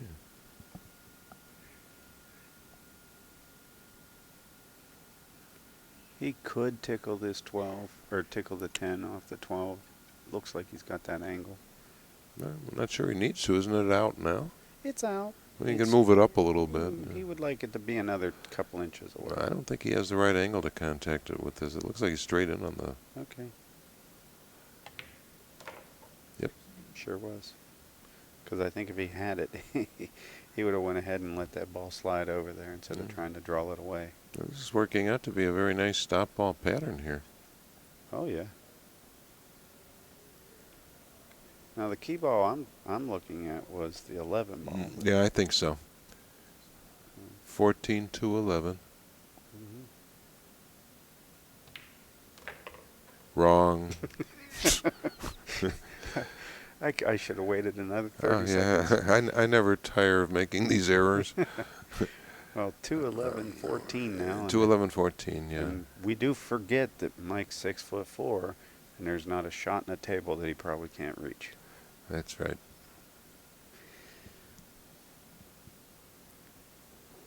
I try to adjust because I'm left-handed, and I think about how I would do this the other side.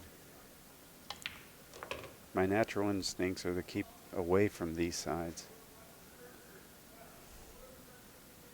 But I can see this. That's a better strategy in bar box pool, where the side pockets are narrower than the corners rather than the opposite, which is true here. There's a book out called the Bar Box 8-Ball Bible.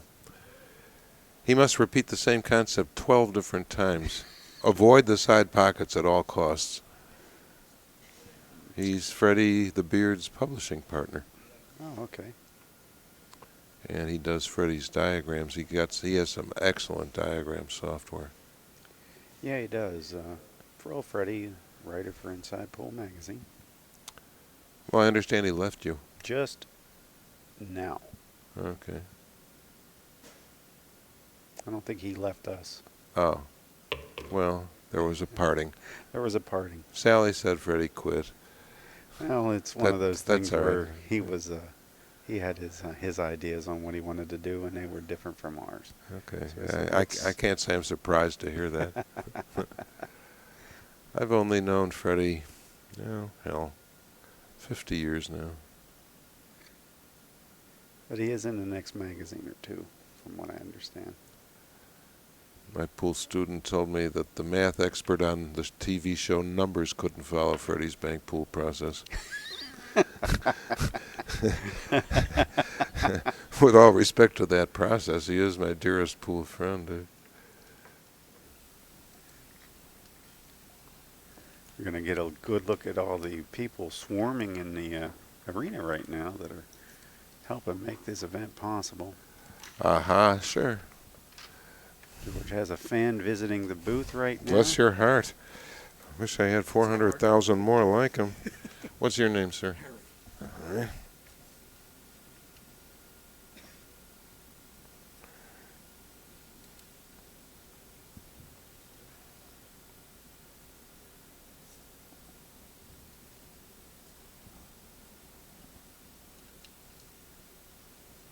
Take a second here to thank one of our sponsors. Kamui Tips has graciously, My at pleasure. the beginning, donated Thank you, Harry. 50 tips to the first 50 people that had purchased a weekly pass on our stream. We want to thank them Oh, very good, much for great. this. Thanks Yeah. and actually all the people out on the chat and in the stream wire right now. Absolutely. We appreciate your being with us. Wouldn't be much fun to do this if you weren't here. Gets You know, lonely, and it's like the Springsteen song. Is anybody really alive out there? Good to mention a Springsteen song in Jersey. Everybody will know what you're talking about. We have some great guys helping us out on the chat. Upstate Owl, Corner Market Bob, Steve Kurtz. Is this the capacity in which Alvin serves inside pool, doing things like this? Yes. Okay. Yes. 14-2 has been, it can be thrown in. I think it, with the right speed, I think he could wobble that ball in. Over here to the right? Sure. I don't think so. I think he's probably going to go into him off the ball nearest in the right-hand corner. The ball nearest the right-hand corner here. That shot looks like it's way short of the pocket to me. Okay. We'll see what Mike says. And does. Yeah. He could break it out Yeah. right now. He could. Here, But the 5-ball's got to come off the table, and it wouldn't hurt to do that before trying to play the 9 and send the cue ball over to that nasty tandem.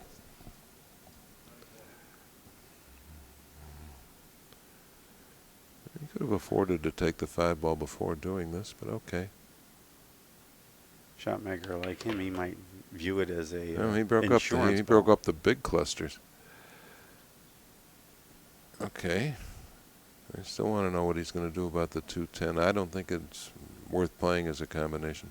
I think it's the 14, and I do think that 214 then, okay. it's iffy. You think it's close? Well, we'll see. We'll see. I'm not going to say it's going to go clean. I just think it's going to slide in a couple of rails. If he did get in a pinch, Mm-hmm. I think he's supposed to move it, and maybe right here. Oh, high right, 2 rails? Yeah. Off There's the some 12, shots off the 12, or high left off the 6. high left off the 6 might be an You option. you want to make sure you don't get stuck on the first ball you contact. There's no insurance balls around there. Well, coming out on the 6, if it doesn't go, he might want to do it right now. It looks like that's what he's doing. That 214 tandem is a real pain. And going the other way from where we're talking about. Well, that leads me to believe that it's a makeable ball. Okay. We'll see how it turns out. I believe the 5 and the 7 should come off the table here. 13 should be one of his next shots that he looks at. 12. Yeah, 12. 12. I'm looking at attacking it from the top side, and I guess you can take this 12 and work your way up. I think I would try and punch draw this so that the cue ball lands right in between the 13 and the 11 and avoids the 1. Get the most insurance balls that way. Doesn't solve the problem of these 2 bottom balls, but I think that's what I do from here.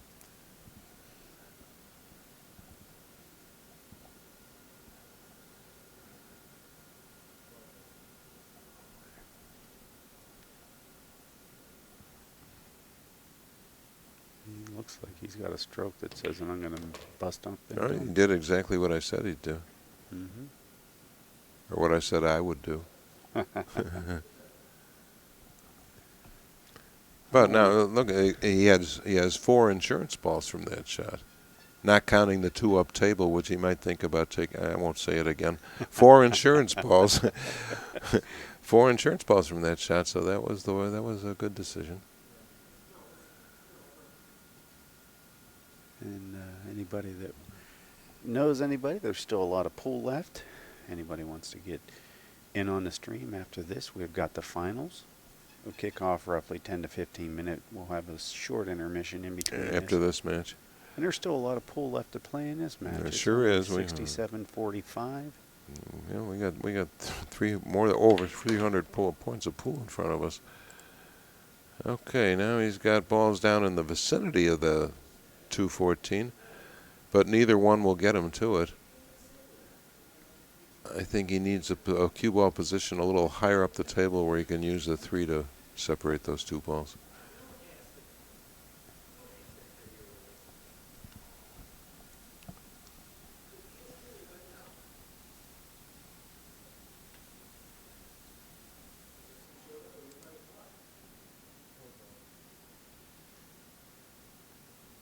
Oh, he sees the 13 as his key ball, it looks like. Yeah, he's a 13-8 go together. This would be a nice ball with which to obtain the 13, but he's got to bust the 2 ball. And he has the 1 sitting there as his insurance. So now Yeah, I think he can do it here. This requires just feathering this shot. Just barely hard enough to land on that tandem. And he will come over here to the one ball for an insurance ball, like you say. Yeah, naturally he's going to move that way. But it looks like lightning is going to strike again, and we've finally found a ball that Mike Davis cannot reach. Well, Mike Davis Jr. Mike Davis Mike Davis Sr. Jr. is out in the... he certainly can't reach this. Look out. Oh, no. No. Well, if it were not for the 1, he would have been on the drink there, but he's not happy to see this. It's the difference between making your shots cleanly and running into a ball unnecessarily, even if accidentally. It's turned so many games around. And he's going to cut the 14 pseudo backwards into the corner.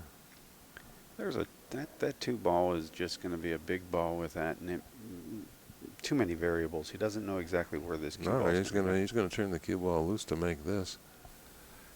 I don't agree with that. Now, I do agree with a shot that might include something down table here.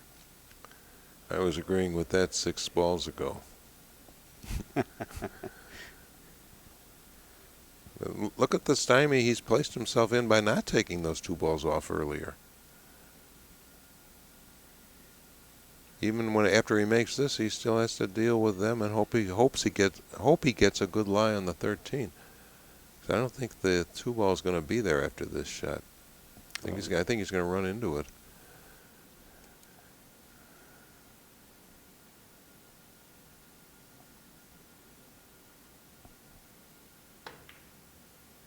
Good.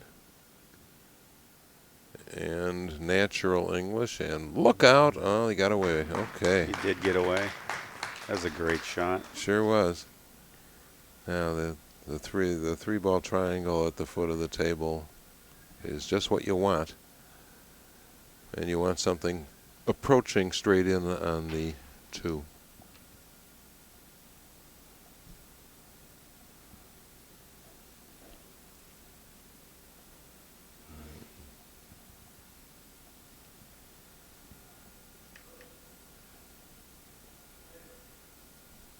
He's looking to see how this cue ball is going to go into the 7.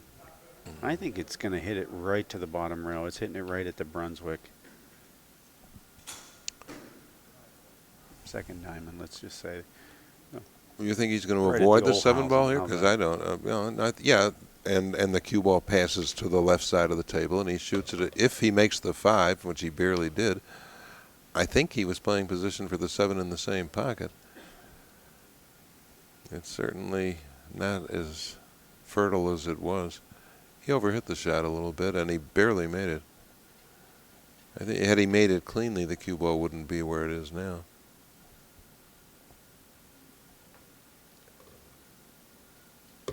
I'm not sure why he does this. He's not shooting into either of those pockets. What difference does it make if he puts balls in them? I guess he's going to go 13-2-7.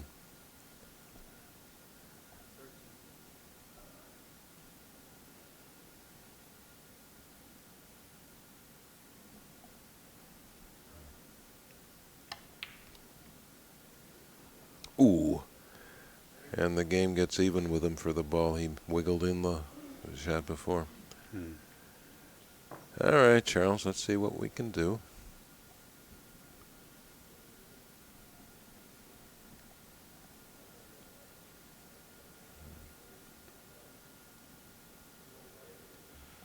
Both players are struggling right now. They're obviously. Yeah, we're in that funk period that we talked about earlier. Yeah. Both players have lost that inner glow. Mike had it for a while. And we're at an hour and 45 minutes in. Okay. I think at some point here we're going to see the shot clock break out. We have an hour to go, or are we? We're not even halfway home. Right. Yeah, I think I'm sure that prophecy is going to be correct. Not easy to predict your cue ball's landing place from a shot like this 13, but it's got to go. You know, he drew it. I was looking for him to use right-hand follow and come around 3 rails. This is just as good. Well, I think Charlie's going to be able to zigzag down to this ball. I think it'd even go one rail. Yeah, I think 1 rail is preferable, or maybe 2. But he has a full enough hit awaiting him on this ball that he can get down table off 1 rail. Well, 1 rail's a safe bet, but you can't get too shallow on the 7. Right. And he, you know, Yeah, as you and I've got into this, there's a 1 rail and a 2 rail approach to this. There are. When that 8's that close to the rack, you want to go 2 rails because you're going to have a little bit straighter of a hit. Okay. Right? Yeah, that makes sense to me. Sure. He can't go too deep on the 7, so this approach makes sense. 2 rails just barely, and probably 1 rail up the center of the table. 1 rail up the center of the table, but I think he wants to go 2. See where he's pointing? Mm-hmm. He's going to hit this with high left, come 2, and approach the shot at an angle that doesn't change. My preference would be high right and go 1. Okay. But since we can't gauge the precise angle from here, his decision will undoubtedly make more sense than ours.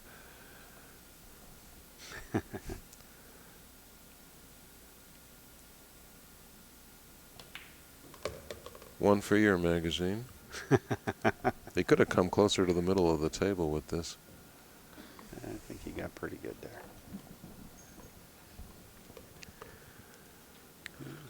Okay, while they're re-racking here, I'm going to take a short break. Be right back. And we're going to hit you guys with a courtesy commercial for our friends.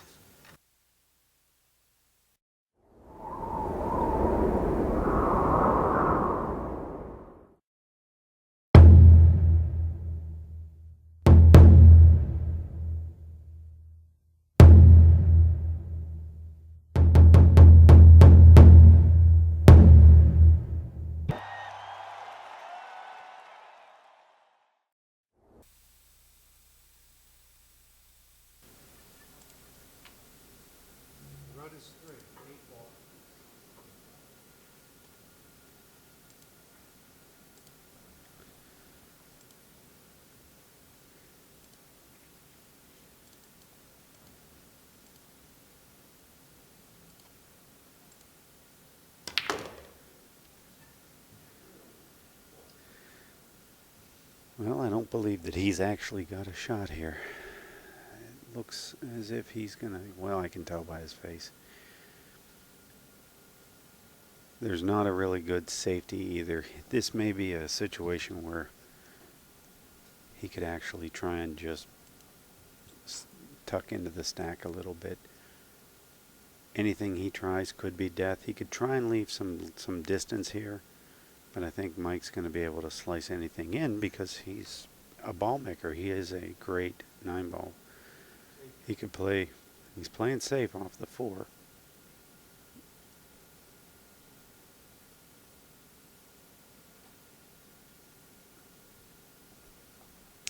He could be going down table, trying to put it down in the corner.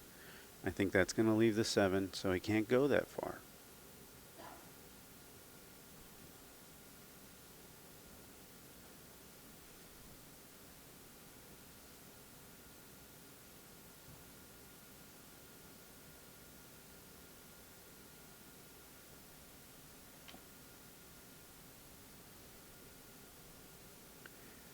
He's looking at going into the rack a little bit. And some players will do this just to relocate some of those balls in the rack to keep some of those dead balls from showing up, that they miss the read and their opponent steps up and sees a hanger.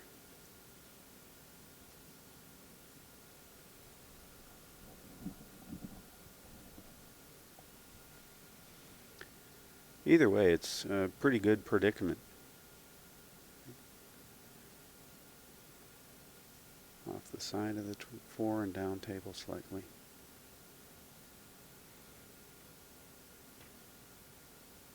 Oh, he's got it off the 14. That's going to leave him, it's going to leave Mike a few shots. He's going to have his options here, and I believe the 7 ball is probably going to be high on the list if there's no dead ball. George is returning.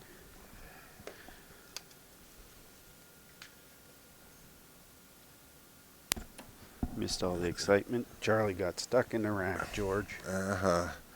Decided to play safe off the 14 down table and is left. And opened up all this many balls?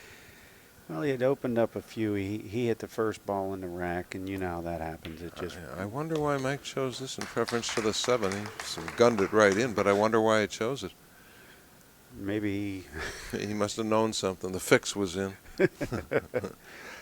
Anyway, George is back, having paid the penalty for sitting in an igloo of a media room for far too long. But we're better now. I'm ready to start doing calisthenics to keep warm. That's all. I got my shake weight upstairs. I'm sure I'll visit that between this match and the final if we ever get there. We're at an hour 45 minutes, I think, and we are roughly 35% of the way home. We're 153 and counting. 153 and counting. And one of the things that I see here, he's got a choice between the 7 and the 4, or the 2 and the 14. I like the 14 a lot better. Yes, I do too. Just get on top of it and let the cue fall into that stack. And is he trying to use? He's going to use the 11 to get on the 2. I don't Otherwise, the shot he just played is senseless. Exactly. Well, he could have hit that ball half again as hard and got in position on the 14. sure, it was a natural. One thing I will say though is, when you're coming out of your chair and you want safety valves. Oh yeah. You miss that stroke on that 14 and now you're dead. You might have to be committed to it. Well, there's that. Right. So this I kind of He agree with. doesn't have a ready safety valve for this either. But he's going to get a good enough scatter that there should be shots. He's going right into the heart of that cluster here. And we're going to get a good shot. If we stay at this end of the table, we'll get a good shot of both his stroking dynamics and just how spread. Well, you can't see quite how spread eagled he is, but he has to place his feet way far apart to get his 6'4" frame down to the cue. And he didn't get quite as good a scatter as I thought he would, but it's still functional. I don't think the 15 ball goes. I think it's wide of the corner pocket. Even with the 3rd ball removed where it should be, I don't think it goes. Well, I think the 15 goes by the 5 here. It would be one of the balls that I would No, I mean this guy here. Oh, that's the 12. The 12. Yeah, 12. I think he's not anywhere near going. But yeah, it looks like that ball might go by the 5. The ball over to our right here. sure. Now the 12 doesn't go past the 10 in the lower right-hand corner pocket. So I might consider using the 9 to come up into that stack a little bit, because the 5 and the 5 is sitting there for your safety valve. Yeah, that would make sense. Sure. 6 should go here. I don't know what he's dawdling with. Well, I'd shoot the 14 in the side and get position on the 9 for that break shot. Okay. See it? Yeah, I see it. But if we're going with those 4 cornermost balls I've been talking about, the 6 is certainly one of those. Sure. He could easily shoot that, and I don't think there'd be anybody that would fault him for it. Yeah. It looks like he's least of going to. all I.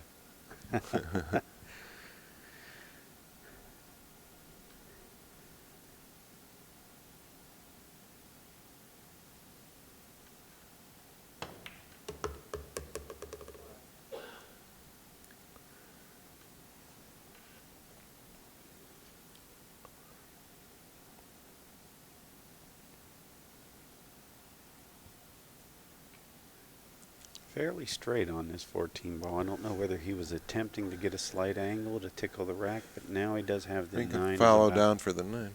Mhm. I was just thinking in a field like this, very unusual to find two players with the same make of cue. I haven't yet.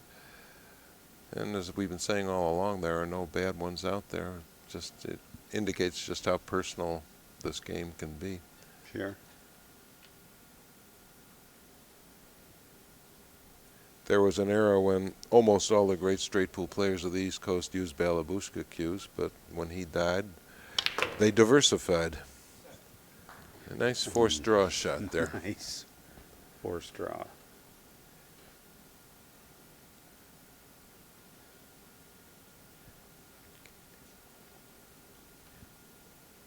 What kind of joint do you prefer in your cue?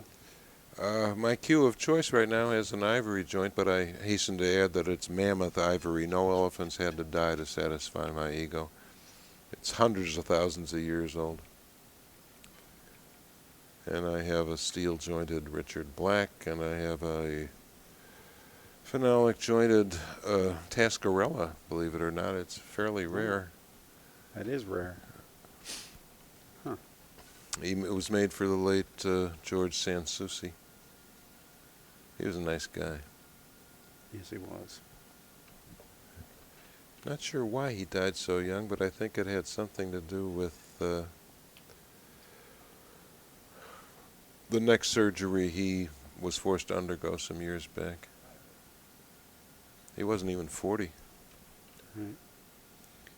George and I were player reps for Monty Custom Cues Oh, were you? together at the same time. That's Yeah. right. You've seen that Secretariat cue, haven't you? Yes, I have. Oh, it's fantastic. I've only seen it in pictures, but God, that scrimshaw, unbelievable. We're talking about a full 11-horse field breaking from the starting gate in a pool cue, and it's so lifelike it looks like a photograph. It's a gorgeous cue. I wonder how it hits. I don't know whether anybody knows. Yeah, I'm sure that's correct. I'm sure he's afraid to find out. George told me once he had 80 cues, which seems like enough for most people. That would be enough.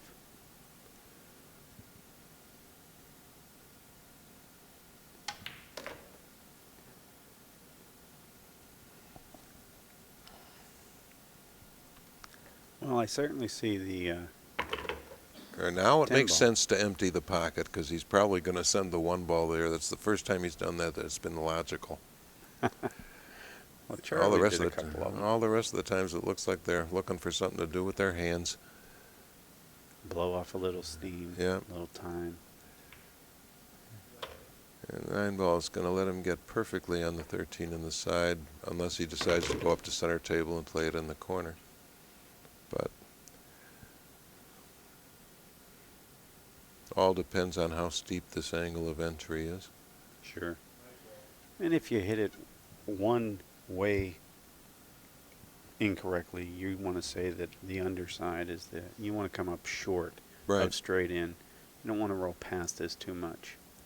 Whether he goes for it in the corner or the side, you want to roll up short or straight in. It gives you more opportunities to control the cue ball. Perfect. Yeah, right. Just right. There are a few degrees of angle here which will let him keep the cue ball right in the center of the table.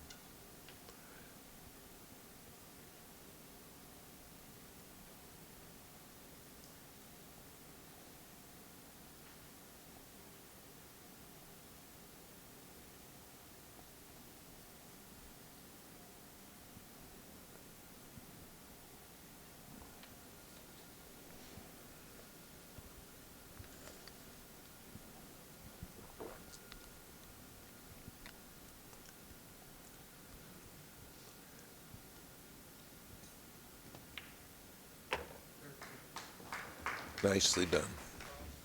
For the remainder of this match, we will have a 30-second shot clock. Here we go.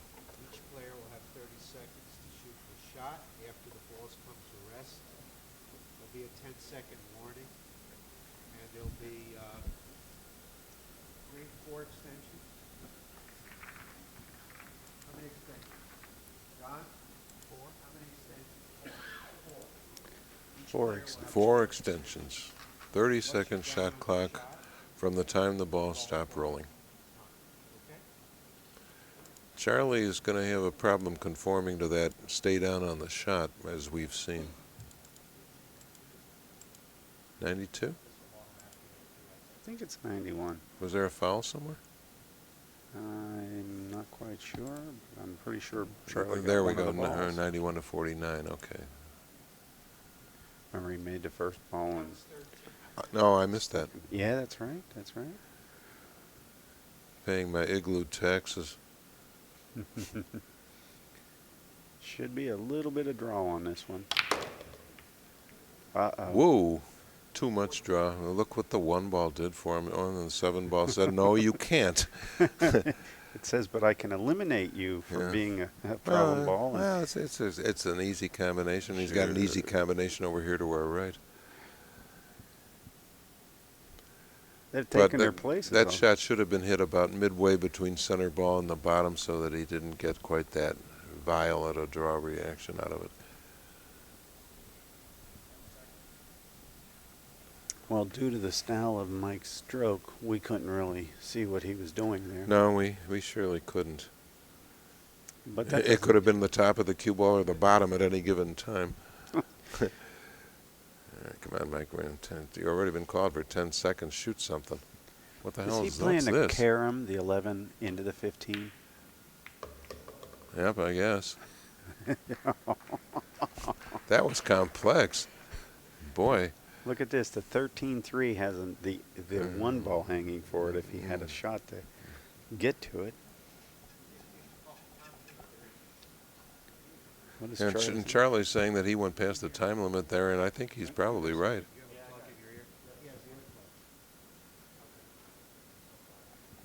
Ah, Mike had earplugs.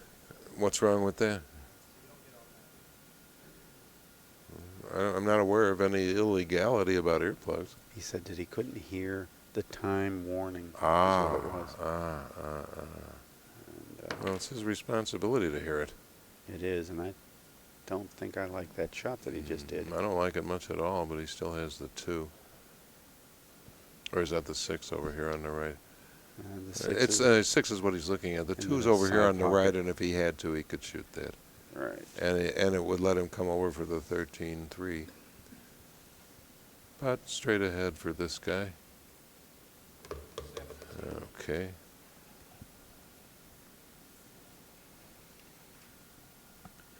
Now, I like the 13-5 as your key ball and break ball choices here.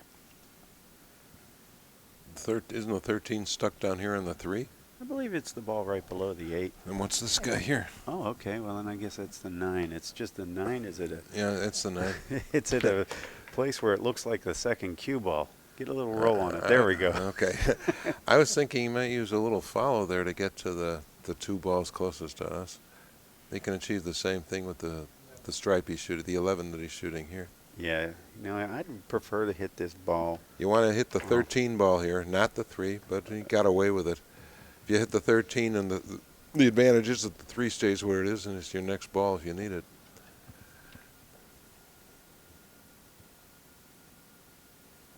Taking on the 2 balls in tandem as he just did sends the cue ball towards the too close to the pocket for me to get comfortable with.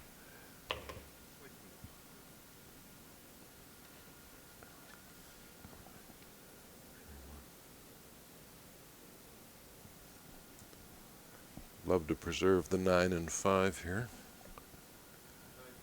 Well, he's Well, taking. so much for that. It'll be the 8 and 5. It'll be the 8. Yeah, Okay. pretty much. Go down, maybe get the 3. Get here. the 3. It does block the 5. Give him perfect angle on the 2, and he can run up at the 14.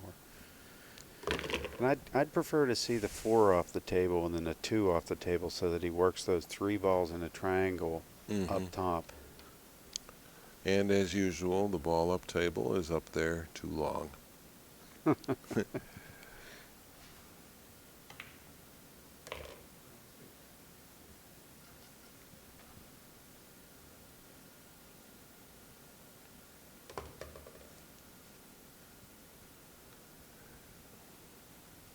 This is when it's nice to be 6'4".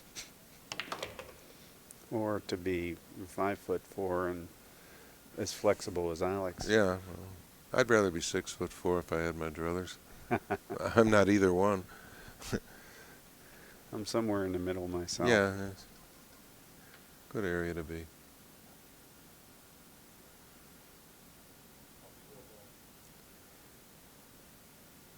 Okay.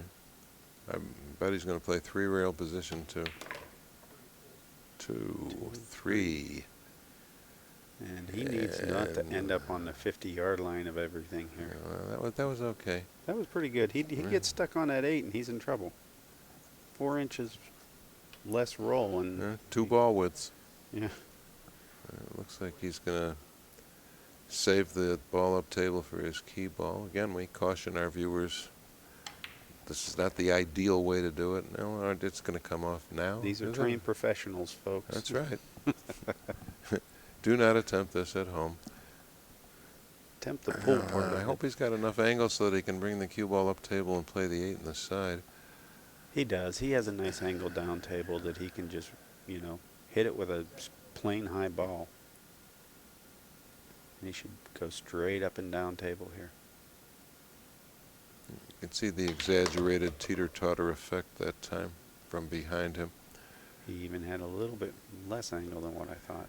No, you But can't. he's You can't perfect. place it there with your hand any better. You He's play perfect. well. He's about a half a ball width off. You play this with right hand drawn, shoot it as a stop shot, and throw the ball in. Sure. I hit this with a little low left. Low right. You want to throw it left. I'll There you straighten go. it up Oh, and keep it okay. from sliding off of that line. But he's perfect here. Got some questions down here. All right, let's see.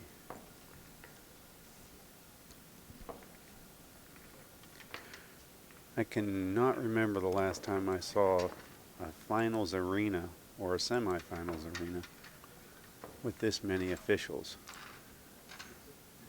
Well, the two-party system for wrecking the balls is really a little bit silly.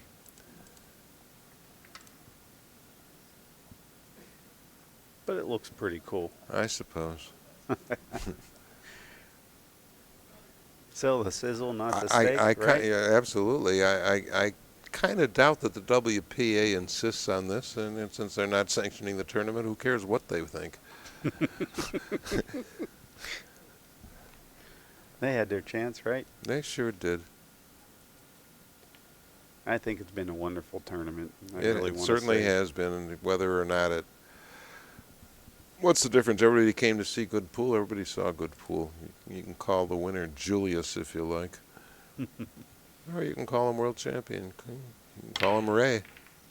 Oh, he missed that he shot missed by the ball. badly. And he spent, I just want to bring up that he spent some time during the racking process Yeah. just talking with Charlie. Shouldn't have He been. shouldn't have done that. No. He should have kept his mind in the Keep game. your focus, absolutely. 105 to 49 does not get the job done. Well, but we are halfway in the proceedings. That's right, the folks. good Only that's the another 6 good hours of news. pool tonight. That's the good news.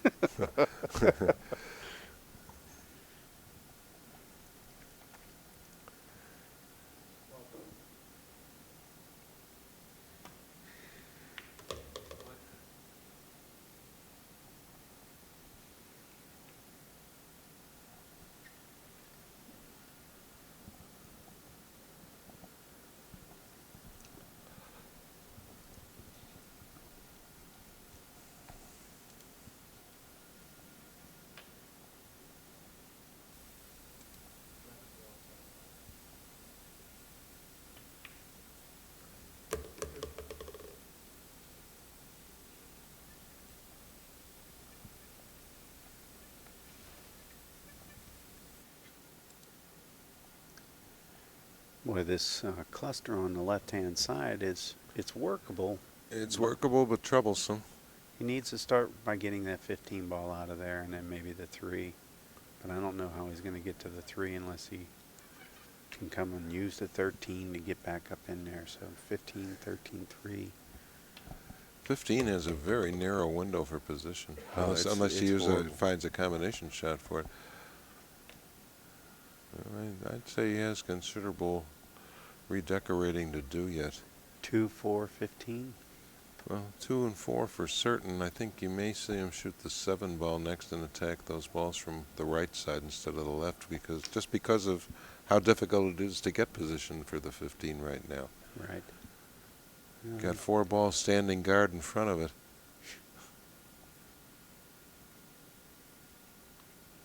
See a whole 6-ball rack sitting in front of it right now. I can't get by in my mind.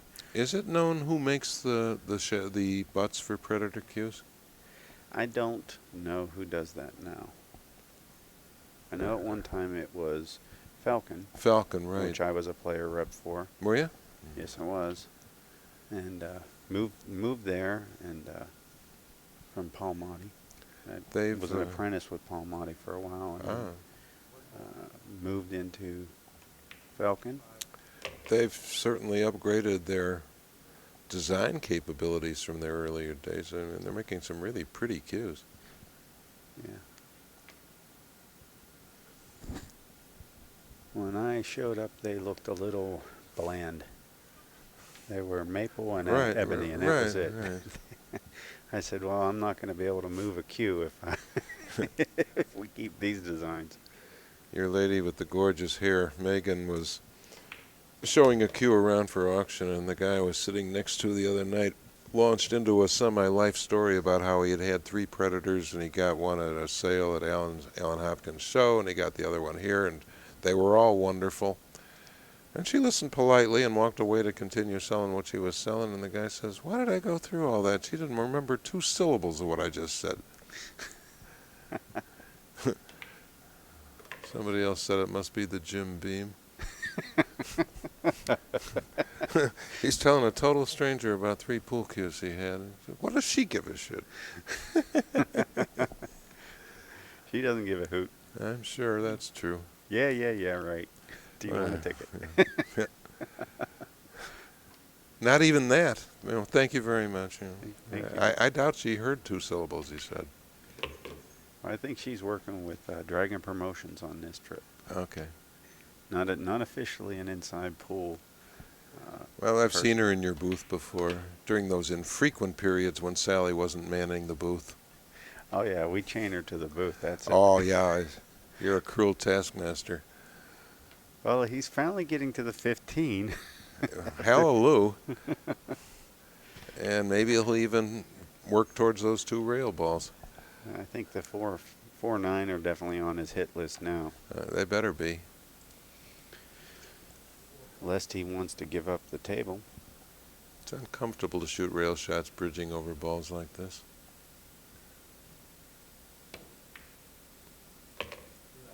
Looked like he caught rail first there. Yeah, I believe he did.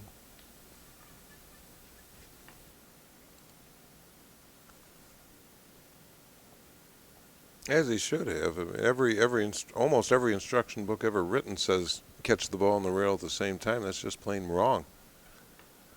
The Kling phenomenon will have you missing that shot every time if you play the shot that way, unless the object ball is pretty close to the pocket and the rails and the pocket jaws are softer. Or somebody put silicone on the balls right Yeah, before or you well, that was one of the old hustler's tricks, was to wet his finger and bet you what he could do. Well, All right. Yeah, we know. Charlie has Hurry hit up, that Charles. ball. Hurry up. Oh. Now that's all right. That's all right. Boy, I thought he was going to be in trouble there Well, for if a he had second. come up half a ball width short of where he did, he would have a problem. But this ball can be inside, drawn straight back to where he is now. Sure. He went to the rail. Went to the rail. Okay. I don't blame Nice him. run for Charlie Williams, but a disastrous miss by his friend. I mean, Mike Davis missed that shot by close to half a diamond. Charlie is still 3 racks in arrears. And these players are on the clock. I've been on the clock a few times. Have you been on the clock? Never. First time I was on the clock, I thought I had to hurry up. Well, And then I my realized- matches usually end pretty quickly. Well, you know, I went through periods in my life where the game didn't make sense to me. Okay. Even though I was playing professionally, it just didn't make sense to me. And I couldn't feel things, and I was confused, and it would take me a while to shoot. But my natural rhythm was always, you know, pretty much a 1, 2, 3, pow. You know, Mhm. I didn't waste any time. Well, I knew what the answer was, and I if- knew how to do it. If you disciplined yourself to 3 practice strokes each time, fine. But I stress, do the same thing each time. That's right. Pressure shots, hangers, doesn't matter. Whatever you're committed to, do it. Okay. Yeah, nice, Nice. fairly nice scatter. Charlie focused correctly that time on getting the cue ball in the clear, and he got his just desserts. And I think the 10 goes by the 2. I think so too. So I'm going to go down and I'm only going to leave the 1. I'm going to try and go down 15, 10, 2 and proceed to go up table and work that 4, 12. Sounds like a plan.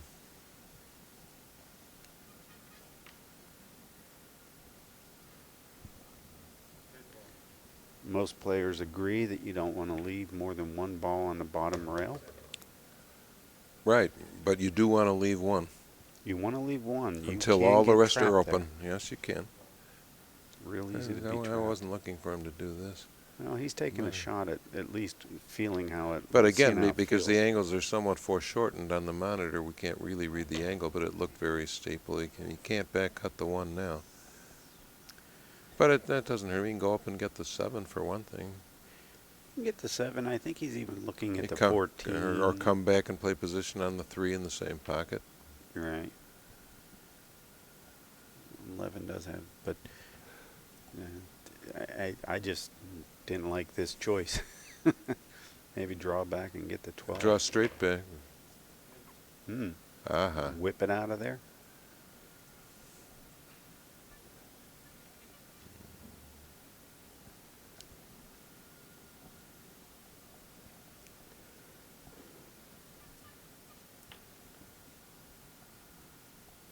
I have not heard a 10-second call for Charlie yet, which is Unusual. uncharacteristic. Yeah, I will almost guarantee that you'll hear several between now and 200 points. Might have just got one now.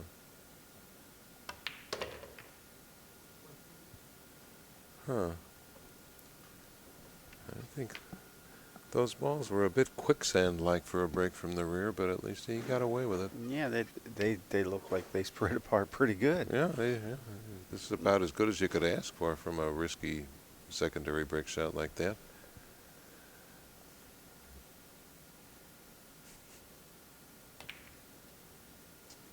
Ooh, he caught that 8-ball first. And had he made the ball, look how he sent the cue ball underneath all the other balls.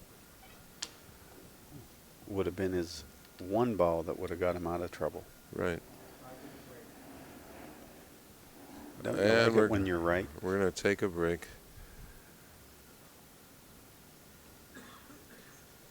Well, Like we David. won't have much trouble predicting Mike's first shot. It's I think he'd like to get somewhere for that ball out near the side pocket so he can finally get rid of the 7 ball.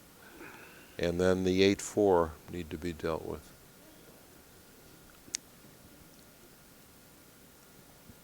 I think if I was at the table, I'm looking at going up towards the 6 or in between the 6-12. Okay. I might use the 12 to kind of draw into the 4 and see if I can get something to relocate there. But I could just be tying them up, so I'm a little tentative about that, to tell you the truth. Well, I can see sending the cue ball in between the 6 and the 12. But I'd want to do that with the objective of landing on the, I guess it's the 13 in the side. Or the 7. You can play a 2-way here. Yeah, if you can land accurately on the 7, that's fine. I thought he should have begun his inning with the 7. Sure. That's those down table balls. Yeah, but these are 9-ball players who are used to cutting the balls into all 6 pockets. The shot really should not have stymied him. I don't think he even looked at it. Mike's demonstrated such good shot making ability all through the tournament. I think the one thing that we can say is that 13-7 doesn't scare him a bit. As a combination shot? No. As just just because as the they lie. grouping of balls. As they lie, I'm sure you're right. Yeah. I think there's one thing that would naturally probably have his concerns would be this 8-4-12. 8-4-12. And there's nothing that says that he just doesn't hit it with low left and level up and run right into the 4. Well, Or use the 12 as an insurance ball. or go 12-8-4 the clean way. Send the 8 ball up to the upper right-hand corner. Mm-hmm. A small window, but at least that way you don't have to bunt any balls around. Yeah. The more I think about it, the more I might disobey a rule here and go right into the 4 with the cue. I can't remember this kid's last name, but he's from Austria, and he's the same age as Jasmine. His first name is Martin. He played in this tournament 5 years ago. Clobbered every break shot, sending the cue ball up to the head rail back again, and he created so many mini clusters over hitting his break shots. I saw him go through one rack where he had 5 secondary break shots. 5 different times he had to relocate balls. Martin. Where is he Martin, from? Austria. Austria? Yeah. Trying to think of, there's a couple of guys over there. Oh, I'm sure any of the German players could tell us who we're talking about, but he hasn't been back to this tournament since, I don't think. He played the same year Jasmine did. Was he really tall? Not as tall as Mike Davis, but pretty fair size. The name will come to me. Okay. When we're not trying to pull it out. Shout it out right in the middle of a shot. or Let your something. subconscious work on it. Well, Mr. Davis is back. And the glove is redonned. It's probably dried out a hair, which is good. Maybe. Maybe. Does keep your shaft clean, but I just can't get used to not feeling wood against my fingers. Yeah. I've tried. You know, anybody who wears a playing apron is a customer for a glove, I suppose, but I just can't get used to it. It does bring to mind the Black Hand, you know, the ancient mafia forerunner. Yeah. Well, there's a question here is when does his 30 seconds start? When he approaches the table or at the end of his break? I How think does one having go? taken a break, I would think his 30 seconds would begin did. once he gets into his stance. Well, all right, he Use my approach. okay. 4 and 8 are now clean. Sure are, and I think I'd go ahead and pocket that 8. I'd just clip it. That's not a bad idea at all. And you don't have to go over a ball like this. This is with one knee on the rail. He wants to get draw out of this too. Yep, and he did. He's going to go back for the 13, the 7. He came up a little short for the 13. Now he's going to have to run into the 7 or choose something else. 8-4. Take care of that whole mess. Yeah. Or 8 for the 13-7 and save the 4 for his key ball.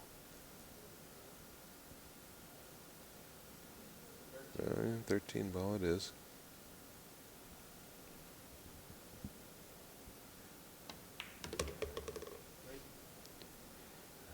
Just the right speed. Very confident hit there. Yep.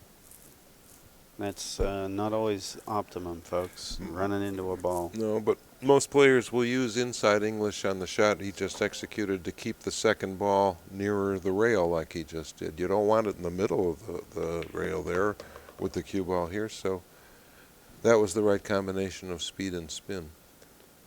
Well, while Mike's doing this, why don't I give our viewers a little rundown of the tournament. We started with 64 players, 35,000 added, a $70,000 purse.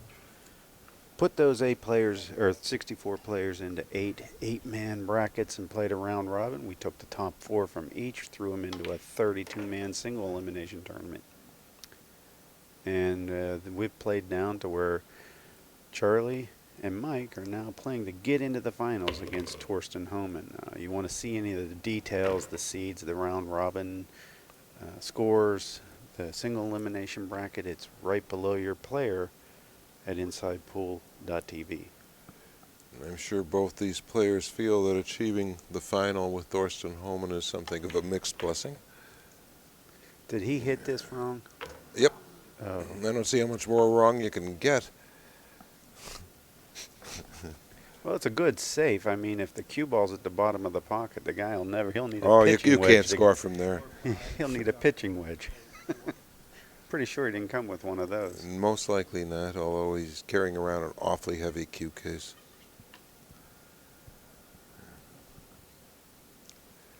Well, 8-4-10 is pretty much what he's limited to here. Or whatever ball was respotted. The 14. 14. It's not the worst.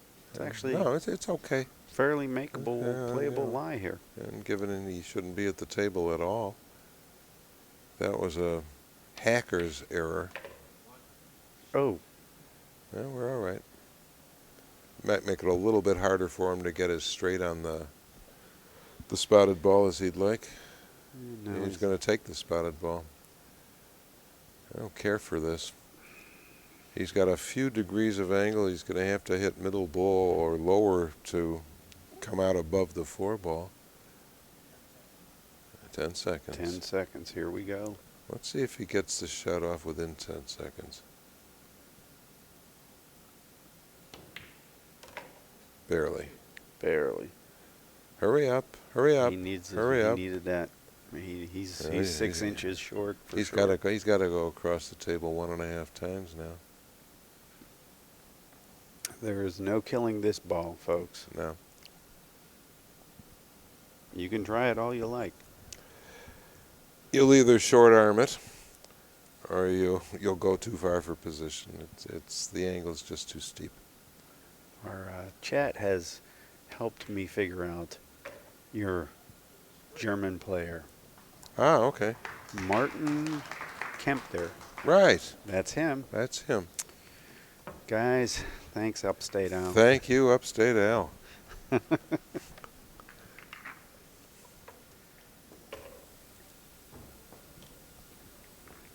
We can see the coffees are starting to build up there.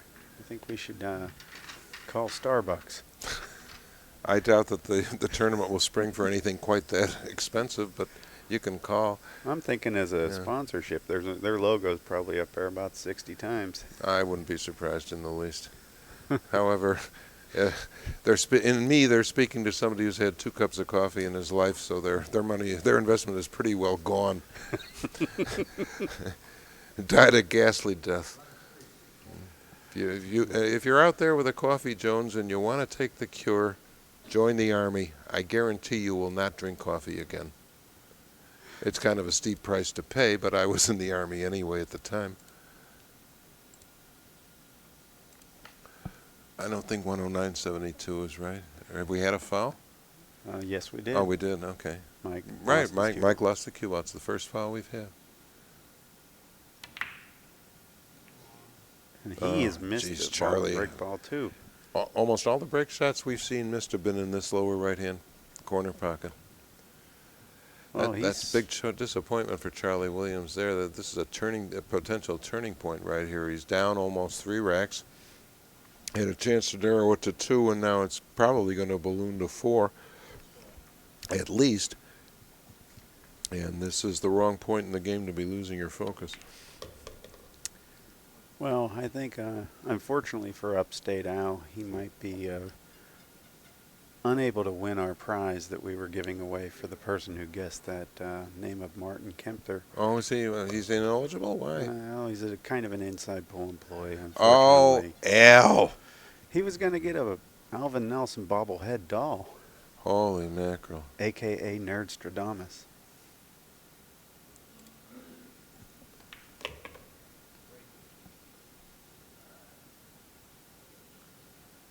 We were going to make a series of bobblehead dolls for you. Have they done that over at Billiards Digest yet?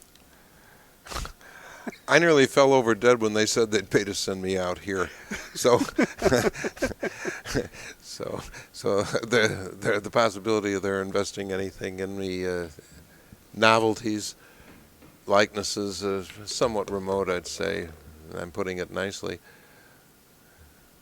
Not easy to sell ad space these days, in case you need to be reminded. I don't know anything about it. Oh, okay. Well, then take it from me. No, I've heard all of it. And I've Yeah. tried it myself, and I do it on a daily basis. You're right. It is tough. We appreciate all of our advertisers, whether they be on the stream, in our print magazine. As we do, and as well we should. Any given advertiser can potentially tell you I'm better off spending my $1,000 spreading some money around and asking distributors to consider my name next.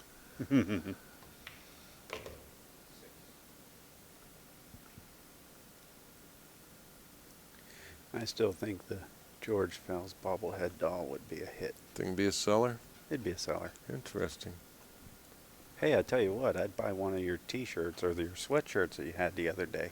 Well, that can be done. That can be done? Oh, yeah. Yeah. It doesn't have the same effect as when Give me you're a wearing- piece of scrap paper and I'll reference that for you.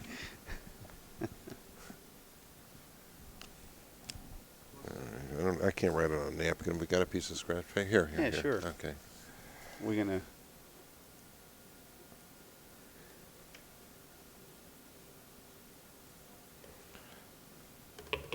We can give them a plug if there's a place for us to get one.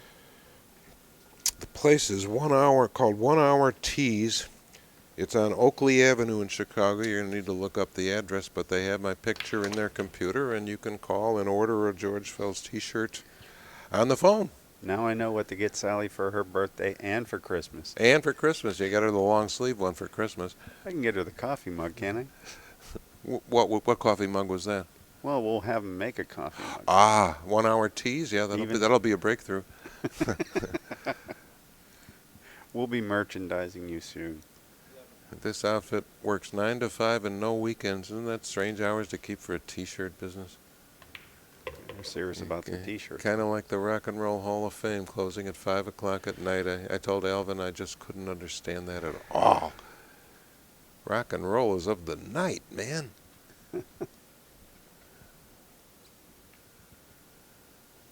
Well, I think in answer to that, do you think there's a vending machine at the Coca-Cola plant? No. Okay.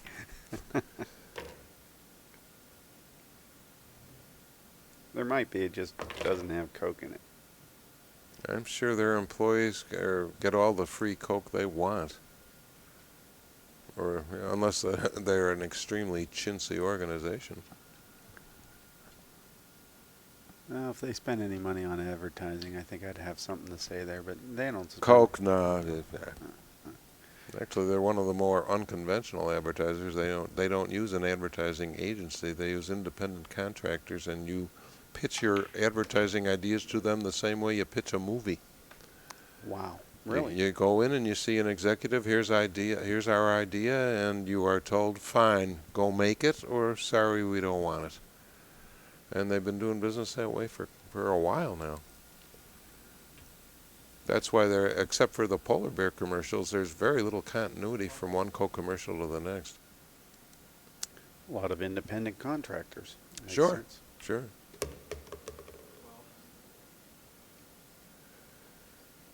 This is really a haphazard sequence here, and he's going to wind up with, he might wind up with the 10 for his break, but if he winds up with the 13 for the break, with the cue ball on a line somewhere close to where it is now, he's playing a very dangerous shot.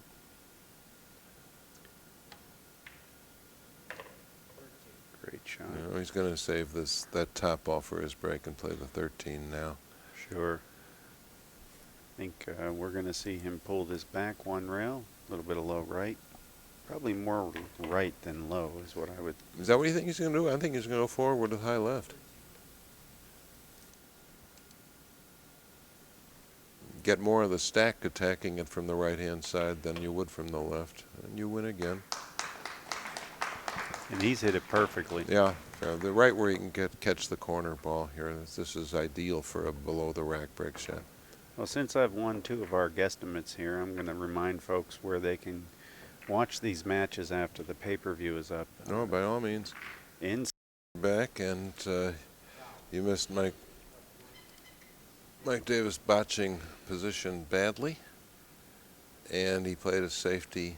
Charlie attempted to return the safety and fouled in the upper left corner pocket. So Mike Davis, you just saw Mike Davis take an intentional foul. And now you're caught up. Charlie is still 37 balls in arrears and is not showing us any signs that he's about to rally. He's in a pickle here. He got a fantastic hit on the safety he played, but unfortunately that hit allowed the cue ball to drift back up table into the corner.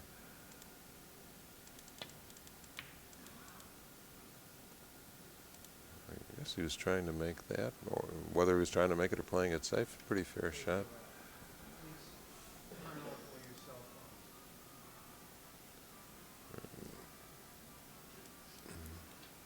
Some idiot's got a cell phone on. I'm sorry.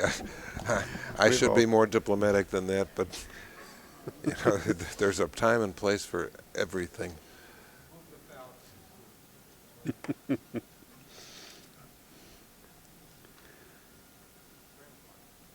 Well, Mike's going to go for the shot.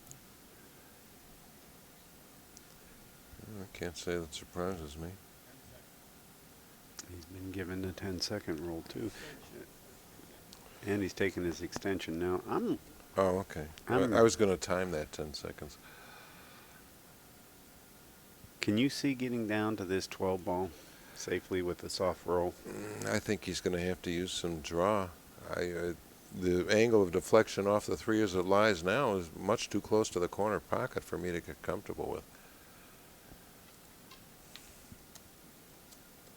When you use follow on the cue ball, at normal speed you get a 30-degree deflection from your original path, and that's too close to the slums for me.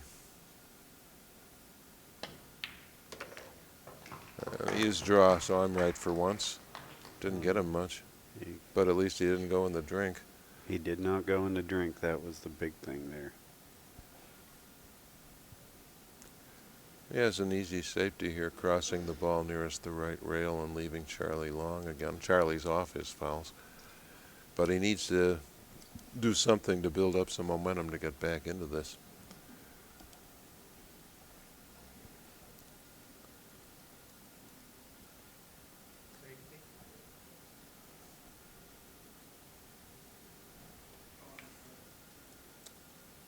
And that's what he did.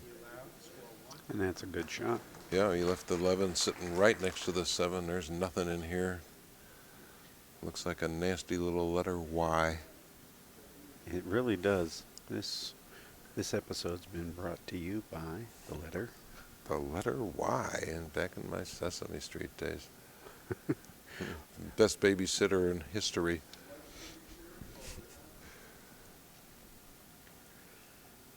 That show came on in the mid-'60s, didn't it? That's right, yeah. And to this day, although the Muppets are available for commercial licensing, you may not license any of the characters from the Children's Television Workshop. Is he playing the 11 ball in a carom? Yep.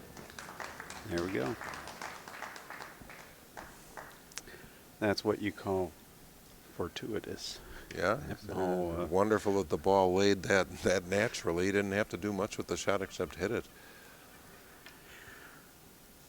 And for those of you that didn't think you were going to get your money's worth, that just made this match another hour longer. Yeah. You'll be seeing more pool. It might not come to you any faster, but you'll see more pool. That looked to be a lock-up safety. The 1 and 7 still have to be solved here. Not that that's difficult to do. He could do that off the 15 now. He could play one of them cleanly into the right-hand corner if he gets the cue ball over there. That won't be easy off the 10, but all depends on what he decides to do with the ball next to the 10. He's coming saving up that for a key ball. Not a bad choice. Not a bad choice at all. Play either of these balls straight ahead of him, and this ball nearest us will become his key ball for probably 2-rail position.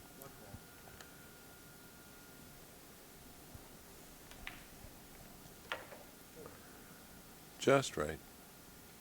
One rail position is not viable here because the 7 ball and the 15 is it line up too straight. So it'll be the 2 rails to our left. This is the same position that Mike botched earlier to let Charlie into the rack. Came up short. And Charlie went a little long. Still a break shot, but 2 ball widths to the left would be a little better.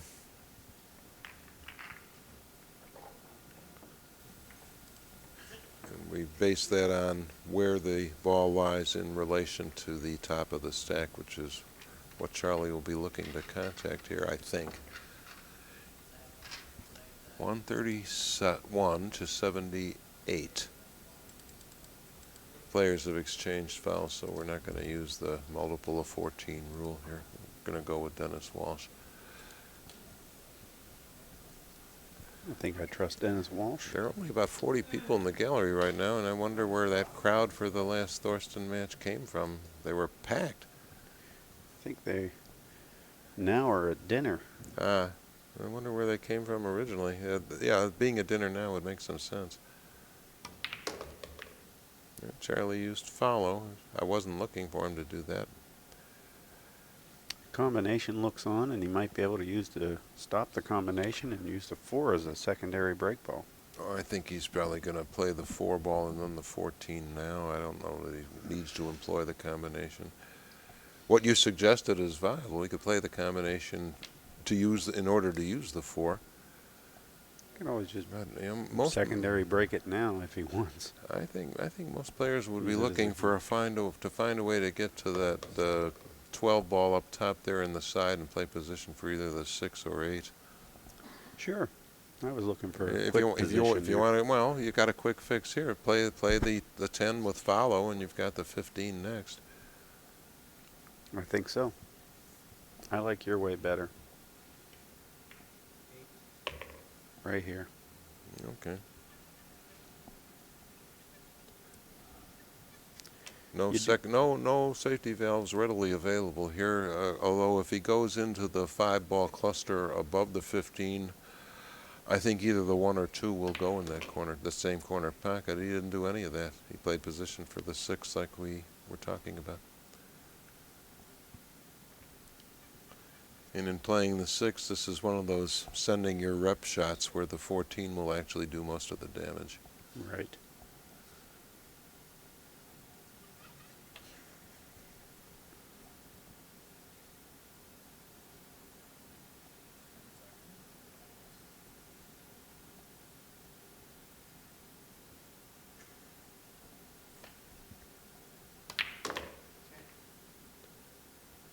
And I got a nice little kickback there from the ball the object ball coming off the bottom rail.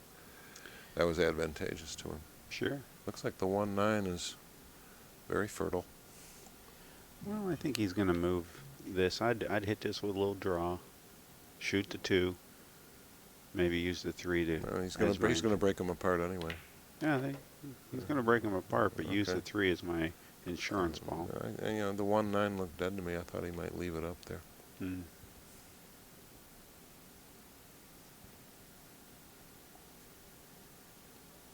Only the 11 and 8 seem, well, the 5 could be a decent break ball, too. Will the 10 come by the 5? Once he It's- gets the 9 out of there? It's touchy. Yeah, it's close. It's real It's touchy. close. I'm going to get the 9 right now. He's going to get the 12, I think. No, you're right. He's going for the 9. Thought I heard him say 12, but I guess I was wrong.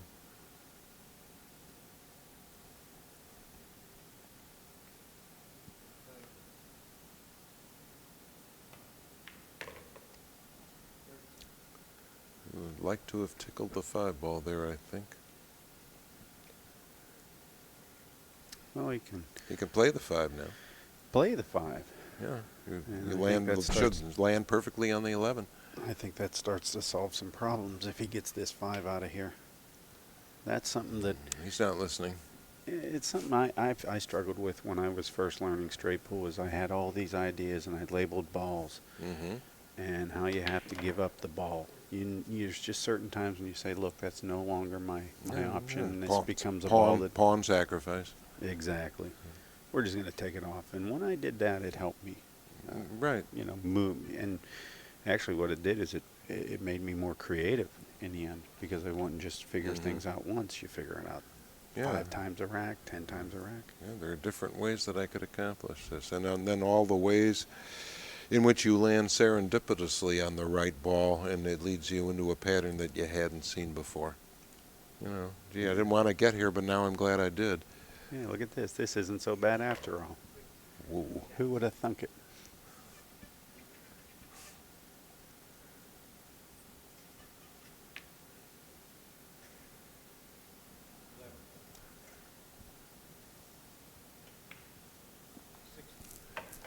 How do you suppose that Harry knew I was in here? kind of spooks me. Yeah, maybe there's enough people out in the chat world giving your whereabouts. That's fine with me. I'm proud to be here. We're glad to have you. Good. This has been a lot of fun. Sure has. I think the chat is really appreciating you as well. And I'm glad to hear that. We're getting some great feedback. Charlie will probably try and get the 12 in the side here. Yes. Sure. And he's a little bit past straight in here. So he's going to have... Yeah, he's going to have to follow higher up the table than he wanted to. Yeah. I may even run up to the end rail and back with high left. Mike Davis' approach here would be low left and 3 rails. We've already seen the living proof.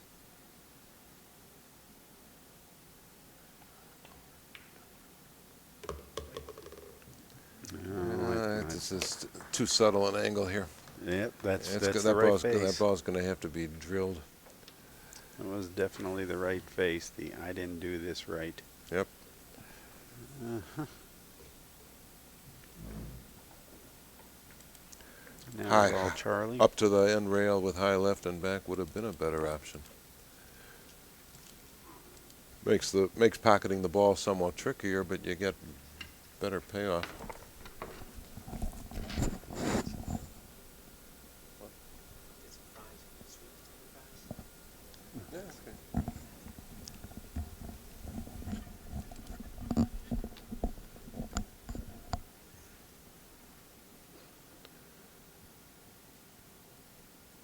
They look like pallbearers. The black clothes and, the solemn Somber expression, look, yeah. Now, Charlie might be well served to play this ball for score and play a safety off the stack. It's a high-risk break shot. Well, he took the risk, he's going to get and I don't know if he got paid off. I don't think he can get to the 1, He except can't except as a bank. I think the 13, he's going to just draw into the stack, bank it on the other side of the table. Hopefully up by the side, so his Yeah, opponent can't right, just right. nick it. So it threatens the opponent. Sure.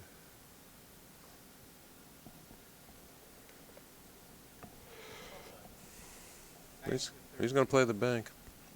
Well, if he He's four. makes it and gets this a shot on the 11, he has a pretty decent secondary break ball. He's 3 ranks down, and he's eager to get back into this. Perhaps over-eager. He played it safe.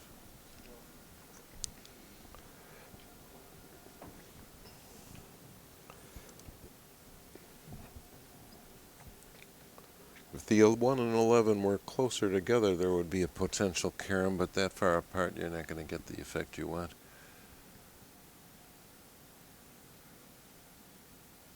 I don't see anything for him to kick at, but that's what he's looking at. Extension. I don't think he particularly needs one unless he's looking for a ball to shoot at. He's got a fairly elementary safety. Yeah. Off the bottom of the 4 with right-hand draw. 2 rails, cue ball goes right back up into the cluster. Can he see the 13? I didn't think he could. Yeah, he can see it. I don't know what it gets him. I don't think it gets him anything. What's he shooting at? We can't tell from this end. There we go. I think he's going to play the 11. Play it off the 1 or cut it? I Back think cut, you back, cut it back right cut in. it. Yeah, back cut Cut it. it right in. And so he did. Nice little, How's that for a a nice break? little encounter with the 8 ball there to push his cue ball over into open space. Thank you, Othello. Well, I can just tell you right now, he's supposed to get all these. Yes, he is. These are, you're in a tournament of this caliber, you're at this stage in it, this is optimum There for you you to go. get started for a run. Oh, he should break the game open here.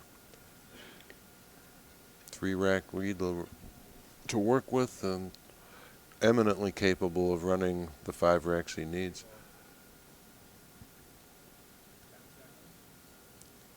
And Mike Davis inherits the shot clock again. Now let's see. I'm timing this. He got it off. Got it off with 5 seconds to spare. Well, if he's down, I guess once he's down, the shot clock goes off, and if he Well- straightens up again, it's a foul. Right. But as long as he's down on the stance, the foul will not be called. And what we had Okay. determined is they do get penalized with a stroke, a ball penalty. A ball penalty, yeah, and I suppose it counts towards 3 in a row. I would imagine. Surprised he went that far that time. I was looking for him to play position for the 1.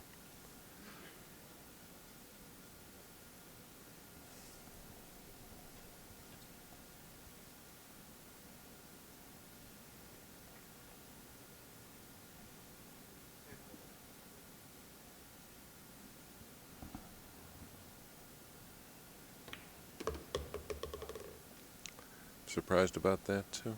He went 3 rails where he could have gone 1. I don't know what he was looking for with that. He certainly didn't want to come to rest on the side rail.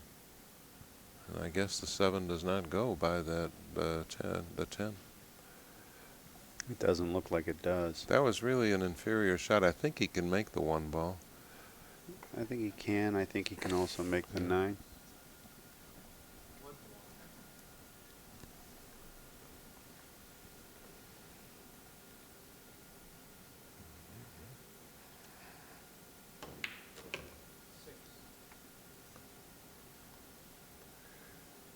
The rushed pace at which he struck that ball suggests he didn't like it much, and I can't say I blame him. For sure he's not going to like this. This is not going to Sitting on the belly of a ball, and his easy shot is made 3 times harder now because he's going to have, well,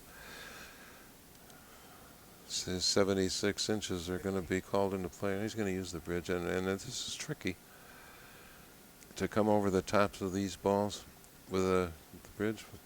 It He really doesn't. He is. doesn't have any other choice.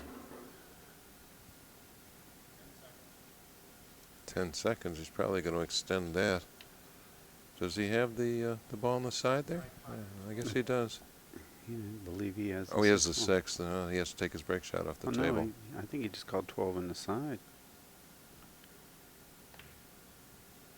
Yeah, he did. He didn't take his break shot off the table. That's the advantage of that. He still has challenges. It looks like the 10 in the corner from here. I don't see too many other. You want to reduce this to the 7 and the 6, but as we've been cautioning our viewers all along, the 7 ball as a key ball must be landed on pretty precisely, or your break shot strategy is at risk. Well, I think he's going to come right back to the center of the table here. No, he went to the side again. I was looking for him to go long with the ball. Oh. Better position this way. Yeah, I see him coming right like this. This is that side pocket seems to be his bread and butter Yeah. shot right now.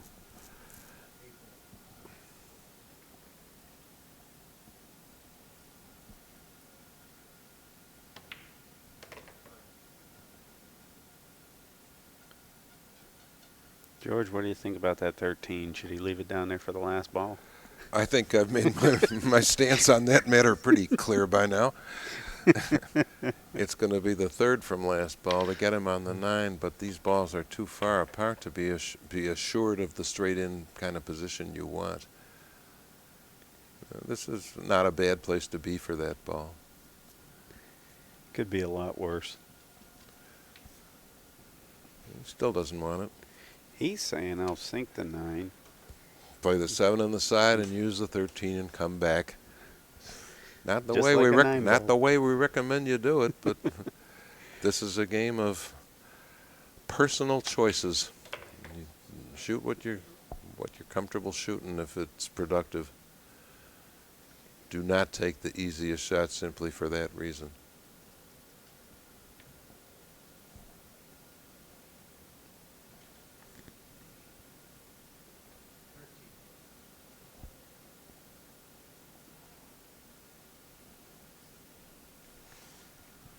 Good look at Mike's stance and Yeah. his stroke. Very good look. Look how wide he has to spread his legs to get that frame down there. Back to his bread and butter pocket. This is working out nicely for him, and he landed exactly on that key ball where he needed to. Past that line, you get a longer shot than you're looking for. Short of that line, and you're hard pressed to get back to the center of the table. Sure. Stop shot is best. Mike giving us a little commentary, kind of take over our job. Yeah, and that's a sign that he's getting loose. Beginning to get into flow here. Things I are think he starting. senses that Charlie is having all kinds of troubles.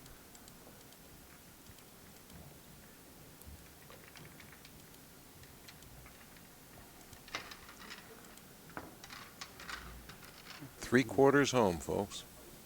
Good look at Mike. Now we're getting discrepancies And in that- the score, and I believe that I want to go with Dennis Walsh up top. They're saying 150 to 91. I thought it was 144. We're going to have to get a calling here from. 150 to 91. That doesn't make sense. We had 131 is where we started out with. How did he add 19 points? I don't know. Take a look over there at Dennis Walsh. See, he's got 144 to 91, and I want to go with that one. Okay. And Mike's going to bring that up. It's going to go to 158, I think. We're officially going to go with 144, folks, because the math doesn't add up, Okay. even though the players are right. I think he has a narrow alley for the 8-ball here. I think. Better have. It's there. It's there. Yeah, that's the one open ball he has. But it's advantageously placed, and he can make hay with it. I think He'll probably draw into the stack here. the so- score has been changed to 144 to 91 at the player table. So That's what Dennis is showing, yes. the 4 referees, Huddled. officials, we won't say they're all referees. The That 4 ball, yeah, officials have concurred. That was stroked with authority. He didn't really get his rewards, though. The ball up table appears to be the only open ball he has. It really does. Some horrifying 3-ball combination here, the 15-7-12 pass. Yeah, he's going Pass. to he's going to have to take this ball off. Strategically, it should come off anyway. He's lucky that he has it.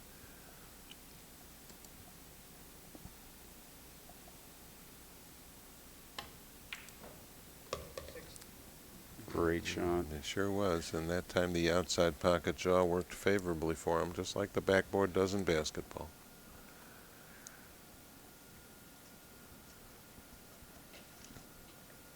Well, Mike is certainly using his shot making to his advantage.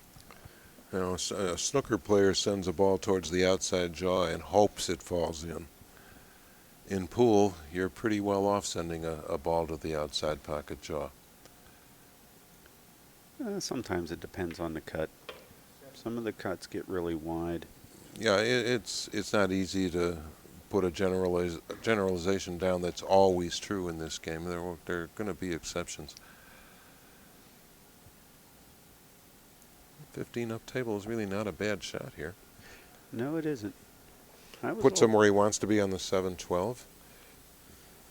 I was always a real strong supporter that if you accidentally get on something straight like that, Yeah. it's a So, you can't ask for much easier. He's 3 inches away from the object ball. All right. And he didn't save the 7-12. He wants the 11-12. That makes sense too. sure. These balls are all workable. That way he doesn't have to play position getting inside the 11 going the other way. Yeah, yeah.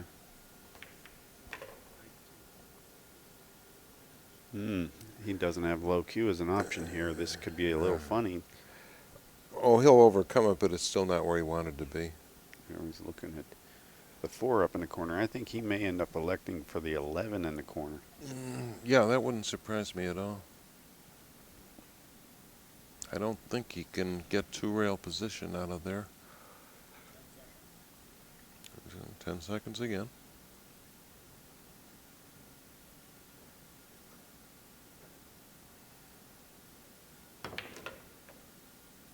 But he did. Got the 13. That's what he'd like to do. He's half a ball space too far for the 4 and half a ball space too short for the 13. Not too short, but enough to make it more of a challenge than he was anticipating. Now the 14 ball is going to roll between the 1 and 5. And we'll see what the aftermath is.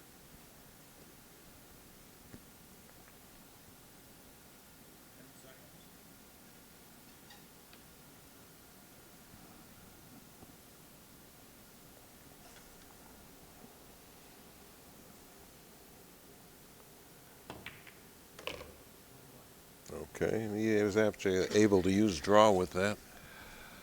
They're open now, but they're spread out pretty wide. One's a The one will funky get little- him the 9, so it might be worth preserving. I don't think there's time enough to preserve it. The 11 balls of no worth. That was pointless. Although if he wanted to use the 1 as a key ball and save the 5 for a break, I suppose that would be viable. But I doubt that's what he wanted to do. Well, I think it's the best lie that he has right now. Now it is. Sure. Yeah.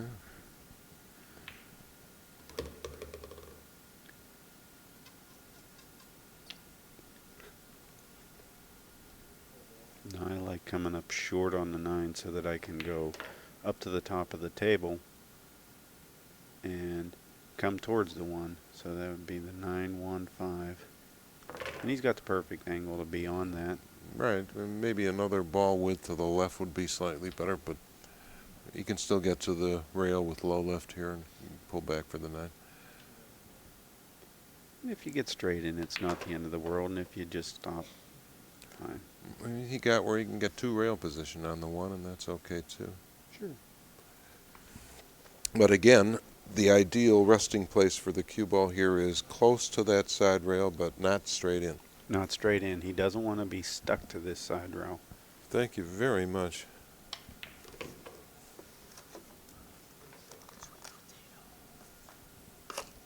Oh, the balls are racked.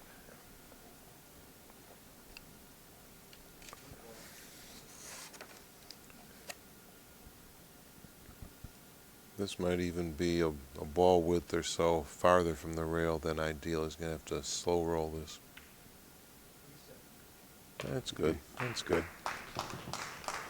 The math is easy again. Yep. I like easy math. Mike goes to 158 is prophecy.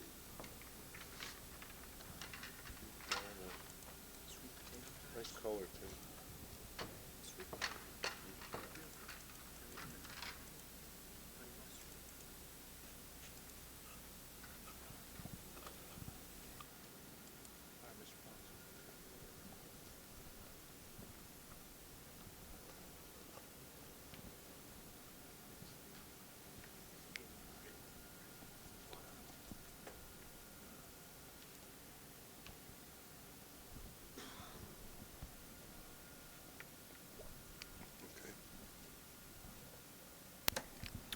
All right.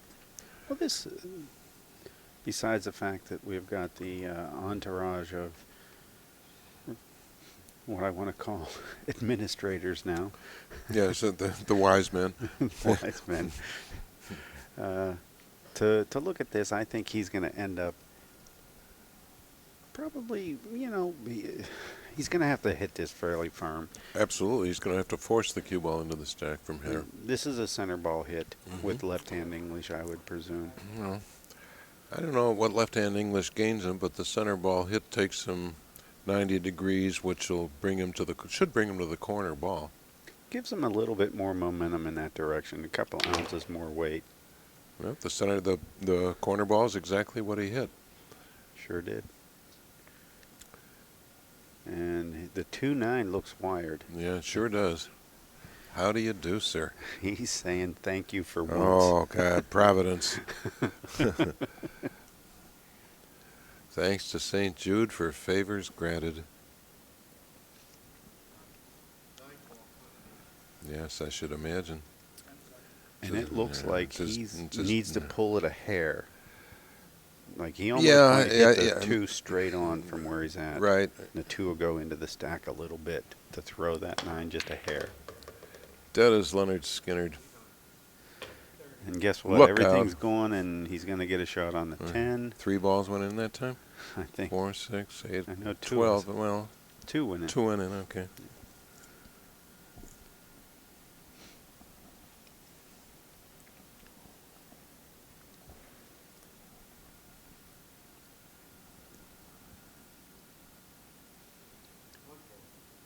I don't think he's trying to run into the 8 or 4, but let's see if he just is trying to beat the scratch and come up for the 14. Well, he ran into the 4 and quartered the scratch is what he did. He got away with it. May or may not have deserved to. Well, the 6 seems to be his best shot here, and he's going to Yeah. run right into the 11. Right into the 11. And the 2-14 are no bargain. He can get the 12-14. No. Won't be able to do anything about them now.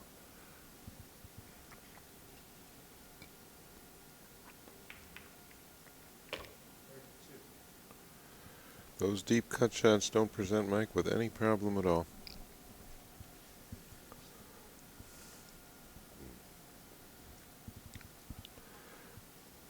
Some danger of making both these balls here.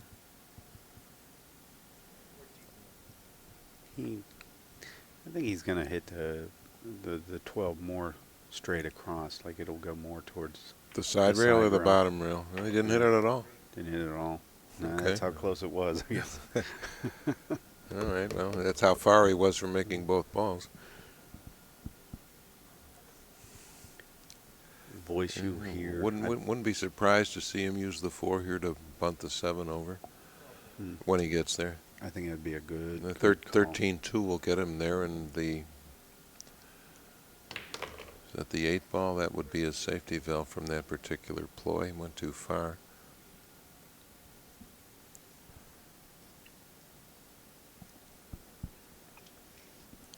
"13 doesn't pass the 2, so that's another problem to solve. Yeah.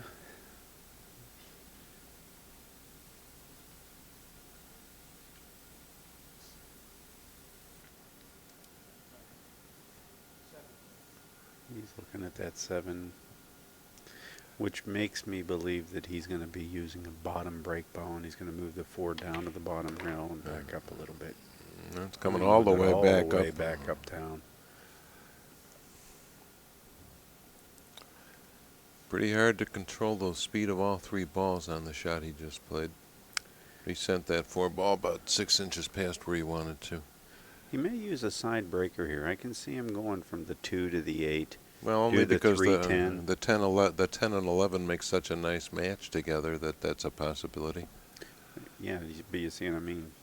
Now he's using the 13 to come down back into where the 2 ball is for position. It's personal preference, of course, but I like the side break shot with the 4 where it's at, other than a top break shot.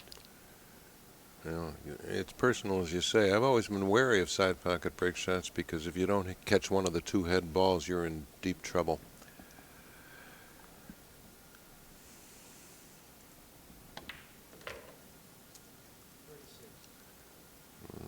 Looks like the 10 ball's coming off here.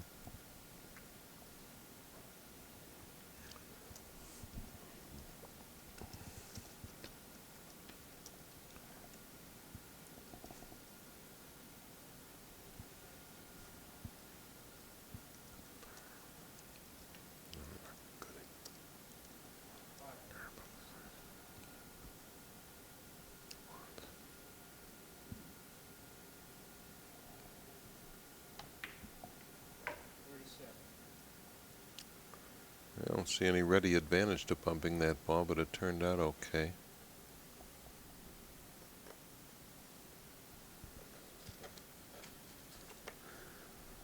The voice that you're hearing call out the numbers is none other than Carl Kantrowitz.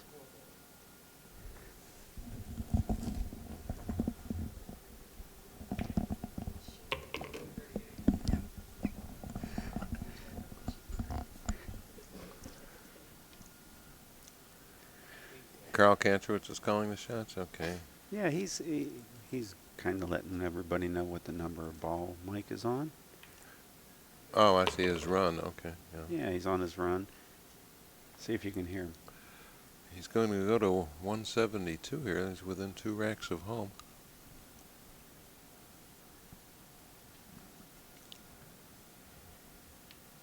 You could probably, our viewers can probably tell none of these break shots is terribly good.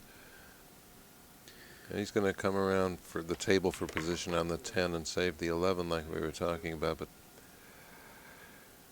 it's not, this is not an ideal break shot strategy. He's made some lemonade after the table handed him some lemons. That would be nice. I do appreciate the effort.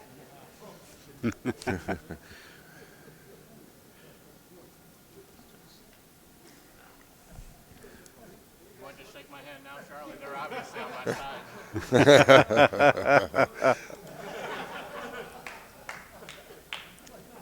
Hey, no favoritism.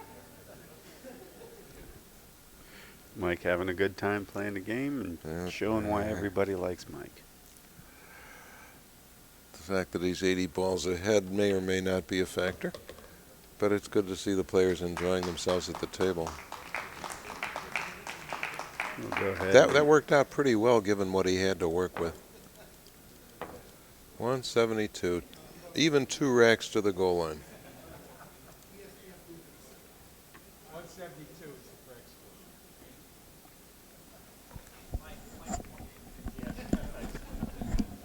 score. I'm pretty sure if I make this, it's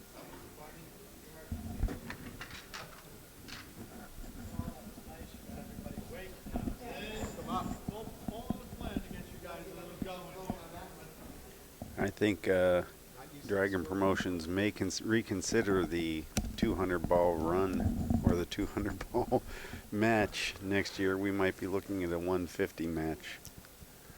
Well, as I pointed out, no other pool tournament in the world sends its players to 200 points. Have your European pool tournaments and leagues all the time, 150 is as high as they go, and 150 is as high as Mosconi and his pals ever went. It was good enough for the U.S. Open. I think they should consider it too. Though they are trying to find a, obviously in their support, you get to find your Oh best. boy, did he flirt with disaster there. Made 2 balls And sent himself up to the end rail, but balls are still open. They might consider a progression of 100, 125, 150 sure. rather than 50 ball jumps. I can agree with a lot of ways. 200 balls does seem extreme, and it's better for the spectators. They don't have to sit as long, but it's worth considering. As long as we have a 5-hour energy drink or I think somebody as a I think you're sponsor. going to want 5-hour maximum energy drink. There is such a thing. Look out. No. He got space. He has just enough space. Well, I And like this hitting looks like a right-hand draw shot and then 3-rail position. I hit this high right, and I go go to the down straight for to the 8. bottom rail. I try and get onto the 8. Okay.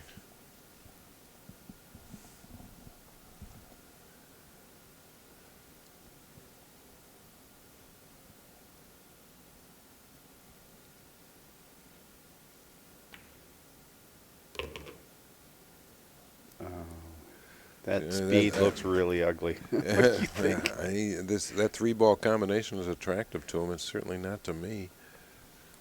The 3 and the 5 line up well enough, but he's going to have to direct the 3rd ball remove with some accuracy. What about the 14, 15, 14 off the deuce? There's a carom combination there. If he can get cleanly to the 15, it looks like the edge of the 1 ball's in the way. Well, that's what I mean. Shoot the one into the. Oh, into the 15-10, I see. Yeah, see it? It gets that one going down, or the 14. Moves it out a little bit, yeah. There might not be enough speed in the Yeah. universe to get that combination to go. Well, he's looking at the 1-3-5.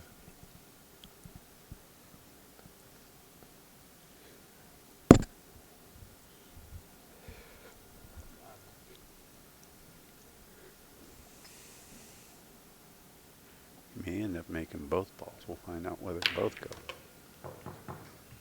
He made the ball he called. I don't think the ball you indicated went. No, it did hit the bottom rail. The Okay. 10-8. Just roll. Look at the 10 roll up for a perfect break shot. Break shots while you wait. Well, Yeah, the 10-8 is thankless going in either direction. Really better to the left than the right, I guess.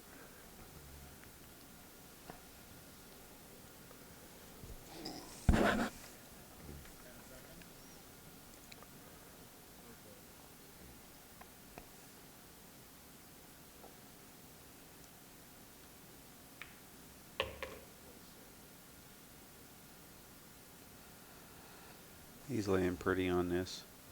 He'll accept any angle that he gets off of this, and I think Oh, sure. For the 10 will be his next shot for certain. he's not going to hit it hard. He's just going to hit it with a nice little You know, separation draw. The only thing you don't want is straight in. Doesn't matter which side of the 10 he falls on. This is fine.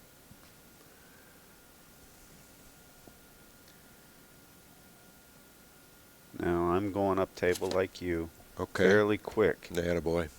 Right 2 rails, low left, miss the 4, or side left, whichever you want to prefer. He went straight up the table, no spin. No spin. Still playable. I like the 4 to the 3 to the 6, but I also like the 2 ball as my key ball or my 4 ball. Mm-hmm. I'm a little. 4 to the 3 to the 6. Well, I would hope he would include the up table stripe in somewhere in there, I'm just thinking of end game. unless he uses it to fall on the 4. Sure. Well, it looks like he's going to use the 2 to get rid of this stripe and clean up his table. That makes sense. Makes a lot of sense. Yeah. Heard Carl. 50 points. Another 50 ball run for Mike. And these next 5 balls will take him to within a rack of game.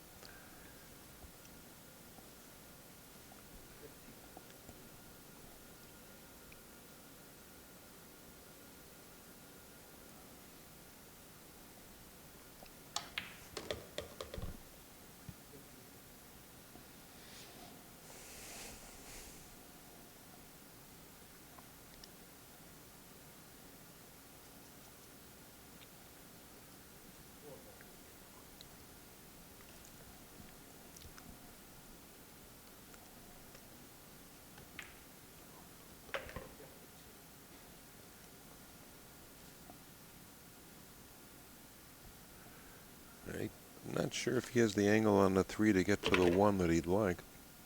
Unless he follows and plays the 1 up table. No, he has the angle. Oh, he does? Oh yeah, he has a definitely a good angle here.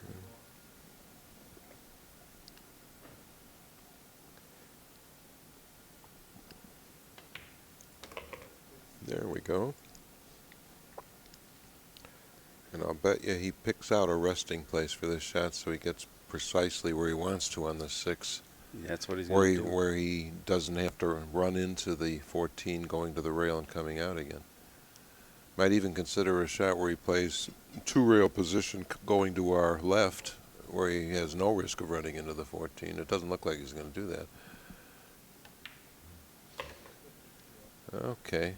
There's going to be a punch draw shot underneath the 14 to the rail and out again. Low left.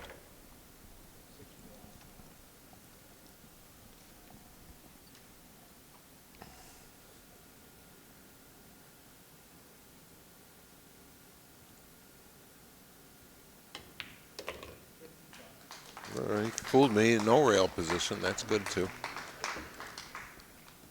That was accomplished with inside draw. 186, fans. Keep the faith. If Mike Davis runs this rack, we're into the finals.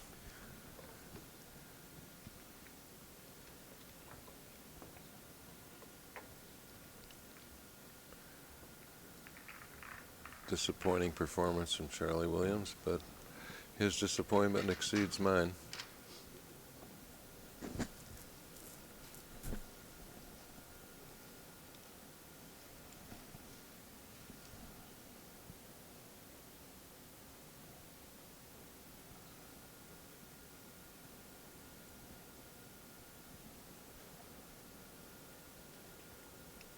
Count is 55.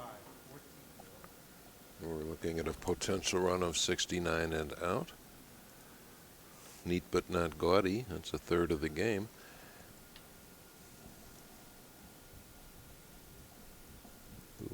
This lays ideally for him to draw, but we'll see exactly what he wants to do. He went through the balls. Was looking for him to go off of them, but he thought better of that.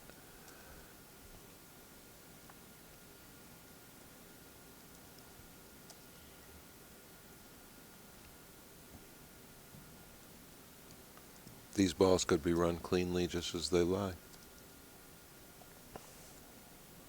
Very much so.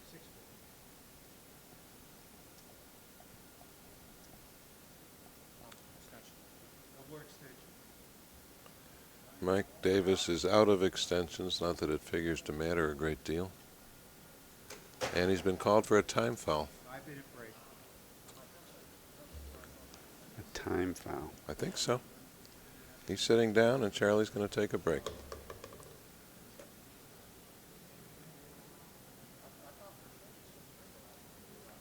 Score 1. Deduct 1. So score one and So deduct that's one. the second time foul we've seen in this tournament. They are relatively rare. It's not uncommon for players to be put on the clock, but it's rare for any of them to violate it.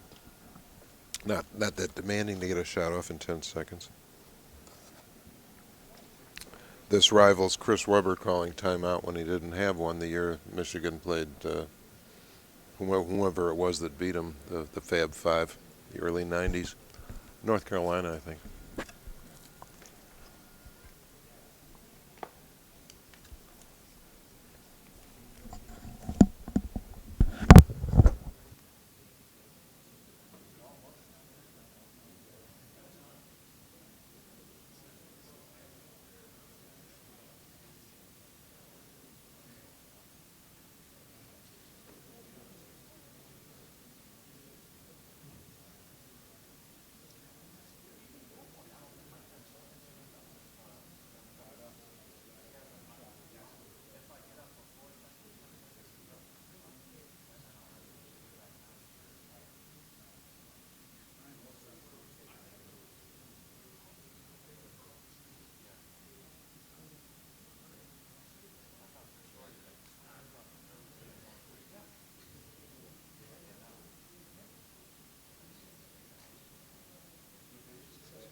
Okay.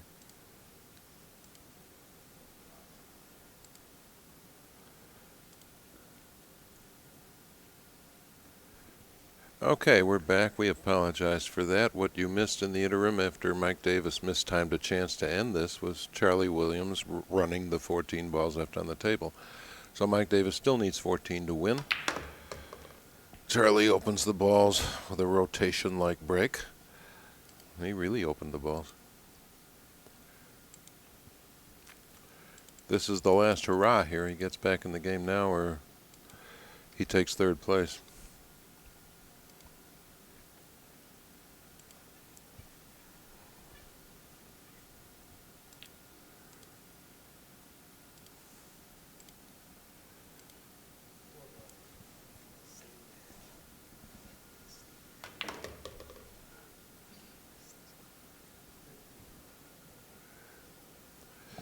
That was less than ideal. Actually, the three balls over to the right side rail there, the 3, the 10, and the stripe that's just above the 3, those are going to have to be negotiated. They aren't of any worth the way they sit. At least one of those balls has to be moved. That's really the only problem facing Charlie, and he could solve that now if he wanted to shoot the 6 ball. 60.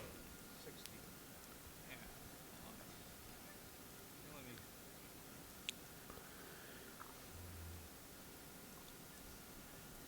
Charlie's talking to himself, but I'm not sure. I can't quite make out what he's saying. It's He said something's killing me, and yeah, I think it's not a particularly good sign to see a normally calm player talking to himself. well, something about being down 82 balls. Yeah, it's lonely at the top. He's hit this ball. That was less than ideal too. If I were he, I would start taking off these balls to the right rather than going away from them. Slightly less, Those problems should be solved sooner rather than later. slightly less than 60% are in that corner there, that side, and he needs to really start working on it. He's got the equivalent of 6 balls on a rail over here. I think you'll see the 2 disappear, or the 6, excuse me.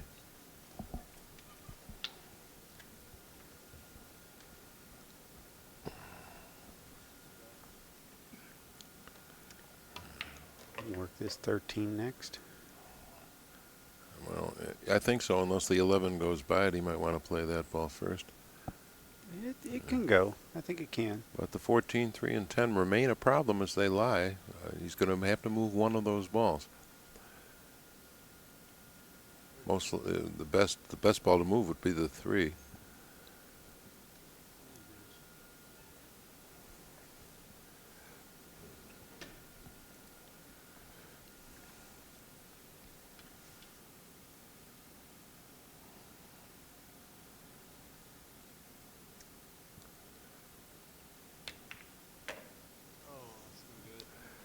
That wasn't good.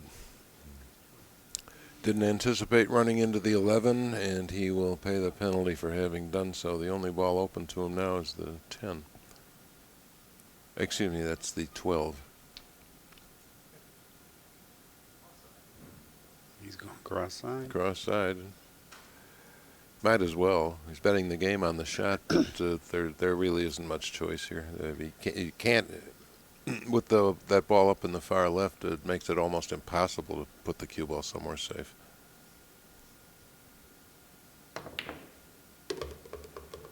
Good shot. Great shot. Shouldn't have been there in the first place, but fine shot.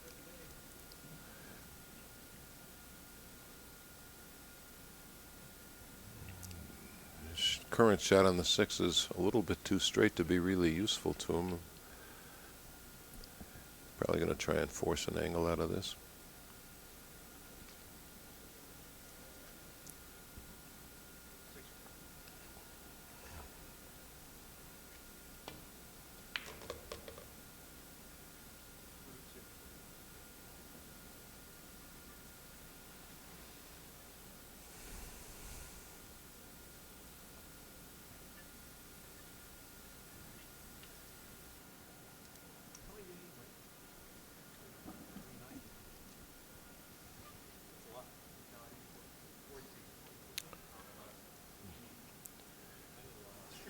He should play that ball up table now because he needs to shoot the 5 into the lower left-hand corner in order to rearrange the 4 balls on the right-hand rail. That's a pretty good approach. So getting to the other side of the 5 makes a lot of sense. Or he could draw back into those 4 balls now. Like that. Get in behind. Well, he's got the 3 in the side. I don't think he can see the 11. Unfortunately, that's his best break shot. The 10 can be used too. I think It can be, but he's got to deal with the 11 somehow. He's not going to get to the 10 off the 11. And I'm not sure he preserved the 11th ball for himself there. Maybe he did. He might be able to spin this and. I think shot on the it 5, can be thrown in. and then the 4, There you and go. then Low 5 and low the ride, 14. play it as a stop shot, and the 5 and the 14 are stop shots too. Yep. I would suggest to Charles that he go all the way out here. It's probably a good suggestion.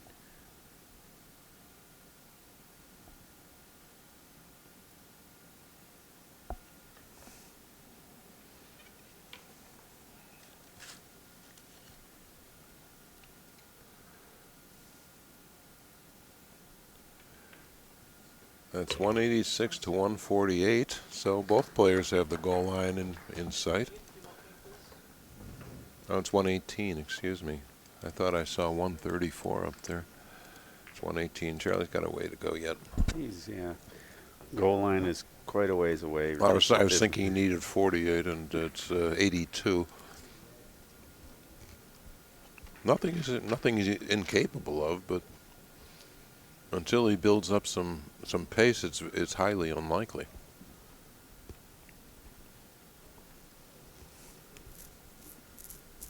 That's just like Moscone would do it.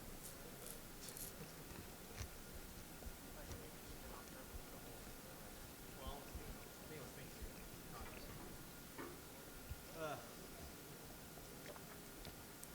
Cue ball being cleaned here.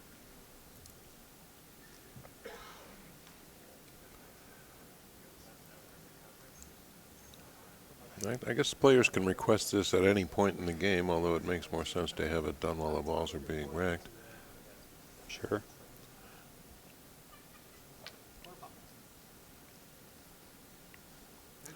Okay. Not the greatest of break shots, but he does have an optimal angle on it.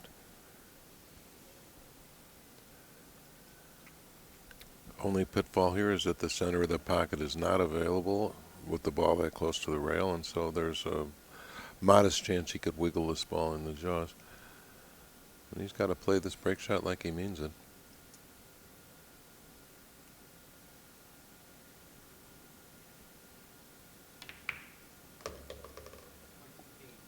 Okay. 5 balls came out. That's enough to work with. He's looking immediately. Six. Yeah. Yeah, well, he's looking immediately at that 8-3 to see if he can get a secondary break shot. It would make a lot of sense to come right up into that 6-4. Play the 9, yeah. Play the 9 with follow and shoot the 8 next. That's what the layout dictates. Nice to be able to take what the table gives you. That he didn't do that. He has a straight-in shot on the 8, so he's probably gonna have to break the balls from above, with most likely the 5. I think the 8 as a break shot would have been a little more beneficial here. Mm-hmm. Now the 2-1 looks like there's some carom possibilities there. Yeah, it's fairly close to being on. Right now it looks a little high to the rail side.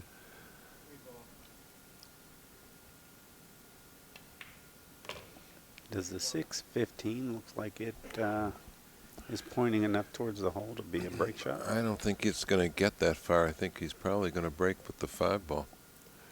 I can't see him using this for the 13 for a break shot. I think he's going to try and get a better angle on the 5 for his break.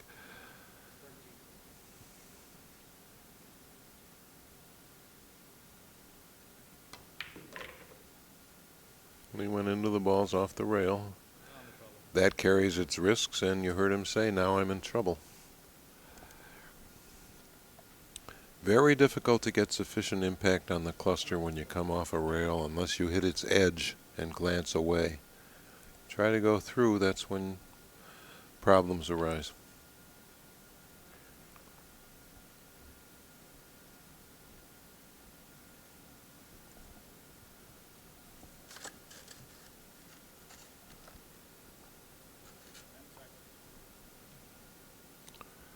Yep, 10 seconds. Charlie's going to have to go up table with one of those balls, I think.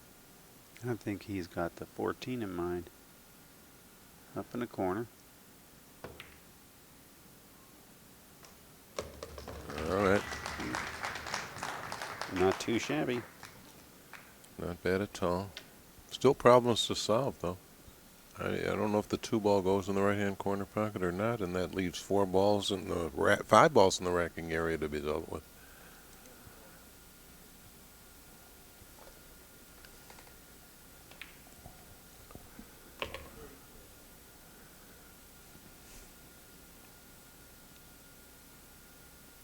has an opportunity to open that cluster up here with the, oh, he can't get to it, the 2.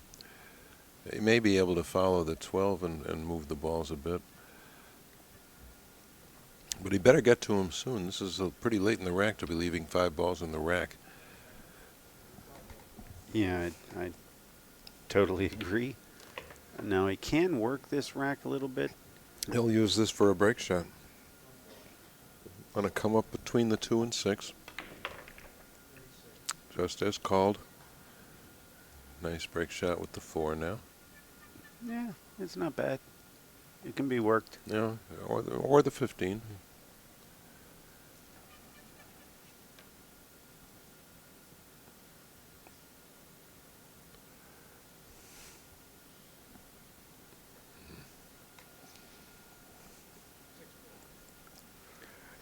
Mike is anxiously awaiting his hopeful next trip to the table. Oh, I think it'll be there for him. He's already mistimed one chance to win this. Charlie really hasn't developed any flow. He's making the shots, but he's not really moving with any particular rhythm or pace. He seldom does, even when things are going well, but he's concerned about the 70-ball lead that he's facing, and he knows that any given miss is very likely to end this game. Sure.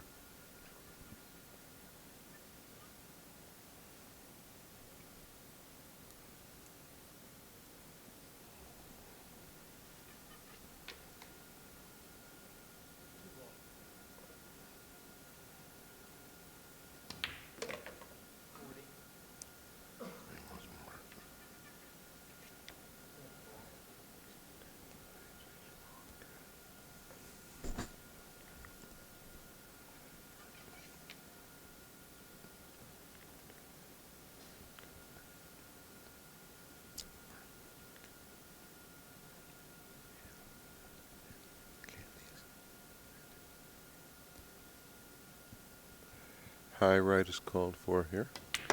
You can even go 3. And he went 3. What I don't like about 3 is that it takes you back too far towards the center of the table, but this worked out okay. Well, as high as that ball is, he could afford to be back towards the center of the Yeah, table. he can. He's going to contact the top of the stack in any case. Sure.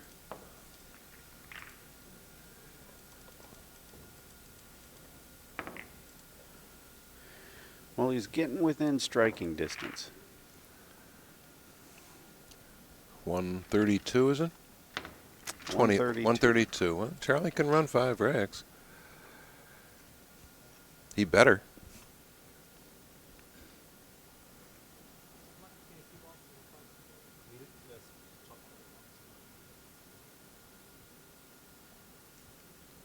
Charlie has produced tournament hundreds. That can be something to try and do. He ran 100 on John Schmidt at Derby City. Did he? Mm-hmm. Got to the finals against Ralph Eckert. The 2 of them played one of the worst matches you ever want to see in your life. Holy mackerel. Was it one of those 7-hour matches? Well, they were only playing to 100 points. That was a gift from God. And Eckert had a chance to win, but he couldn't close the deal. Count is 41. 4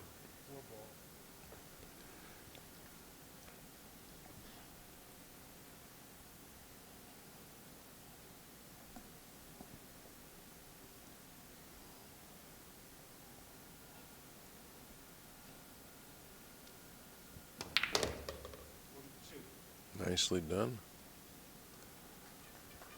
6 balls in the clear, and everything else negotiable. I wonder if the 10 passes the 11 going to the right. If not, it's a combination shot coming back to the left. Yeah, the 1-5 is a possibility too. 2-7. They look like they have chances. Yes, they do. 2-7 looks very good. He has 2 balls to approach it from, the 14 and the 3. Mm-hmm. Look at this. I don't think he sees it. He's going after the 11-12 right the now, 2 bottom balls. which is fine. It's even better if he does see those combination shots. Take the stragglers off first. That could have been better. truly believe that if he gets on to 14, he can. And well, he can play for it in the side if he wants to. Straight draw here. He might even be able to carry him the 5 off the 14 into the 2 and make that 7 throw down. He's Mhm. looking at it. Now he found it. Okay. And look at that. He Oh, ran. boy. He actually sprung Oh. around the table. Look at that sprightly step. Charlie found a corpse. Voila. Where are we going here? Oh, all right. Okay. He Just- ran around just- the table yeah, like he was. barely bailed out. He ran around the table like he had found the Holy Grail, and he's made 2 more balls. The 11-7 looks pretty good too. Yeah, 7 looks on. Going both ways. Oh, I suck. Oh, Oh, no. well, I don't know He's how. calling the 7. Oh, okay. Well, he's going to have to kick at it from here. No, he can shoot the 3 right into it, I think. From where he is? Well, he can kick. I was thinking that the 5 was on it a little bit further, and he was just going He's to going to carry him the right 3 back into the 2, and Yeah. get too much space between the balls. All he needs to do now is All right, get a good, he's crisp going to come 3 over here ball. and look at where he wants to be opposite the 3 ball. When you're down this low on the rail, you get shorter angles of rebound because you're going into the rail more directly and less diagonally.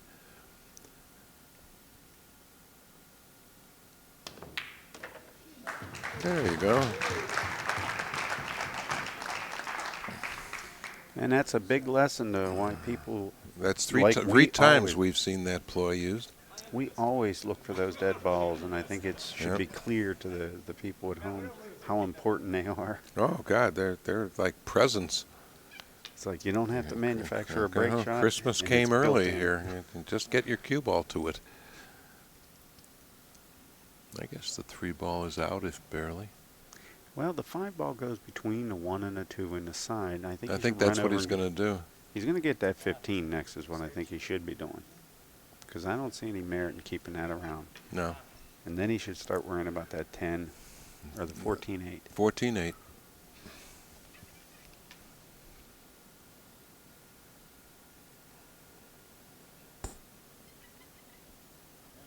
Look at him trot back here. Of course, I think he's more honoring the time limit than he's showing us his enthusiasm.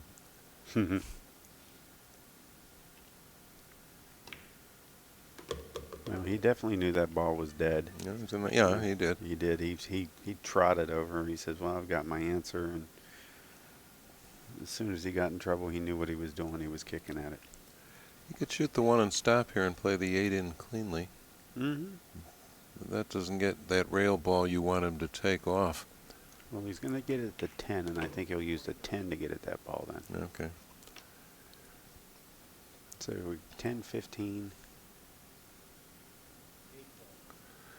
And across the table so he can save the 2 out in the middle of things. Mm-hmm. Look at this. Yeah, Charlie is put that's, together a hefty- except he's now going to have to take off the 2. Unless he can see the stripe underneath the 3, and I don't think he can.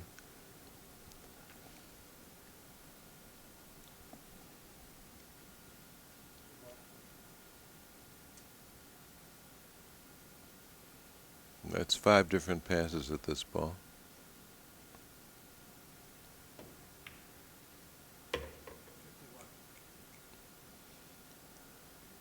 Okay.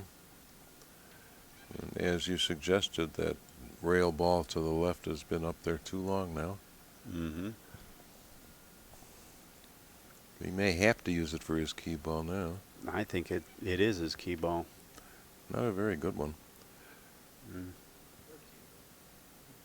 I totally agree. But it is what it is. Yep.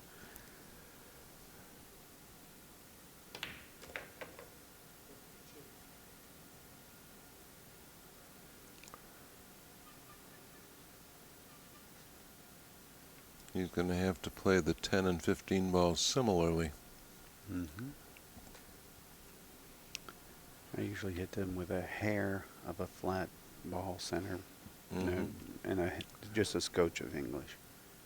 Yeah, you don't need much more than that. He wants this one. I don't understand that.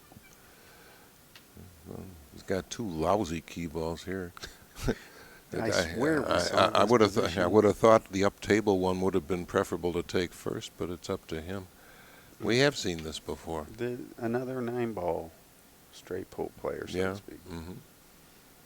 Yeah, Put himself they in go zigzag. they go back and forth across the table with a lot less effort than most straight pool players do because their game calls for it and this one doesn't. I was struck with a nice speed. Perfect. He punched this ball into the center of the table. I think if he gets it just a couple inches short of center of the table, right where he just Right where he put his hand. he's got it. He knows. Now let's see him get it there. 10 seconds again. See Carl on your right-hand side of your screen. Yep. Well, that's about right. And Charlie goes to 146.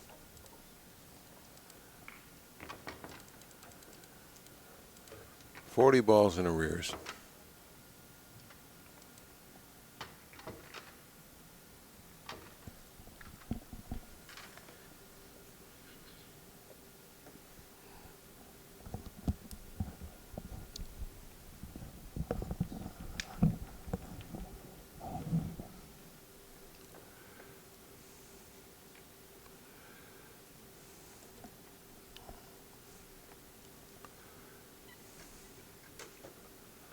This rack would go a long way towards tightening things up.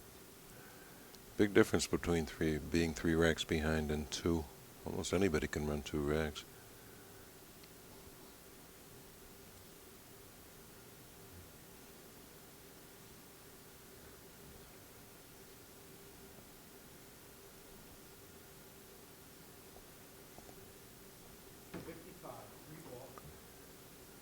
Okay, I think Charlie can expect to break out 5 or 6 balls from this. Not much more than that, though.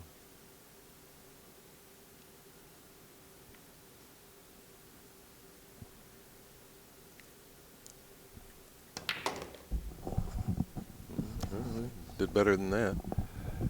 We got 3, 6, and I got 6 balls in the clear pretty much away, I guess. 4 behind the rack, 3 out front. So half the rack. That's a good yield from the shot he had there. That angle was the cue ball, object ball pocket angle was pretty shallow. So he hit that with authority and got a nice result. And we'll probably try to fall on the 1 ball here.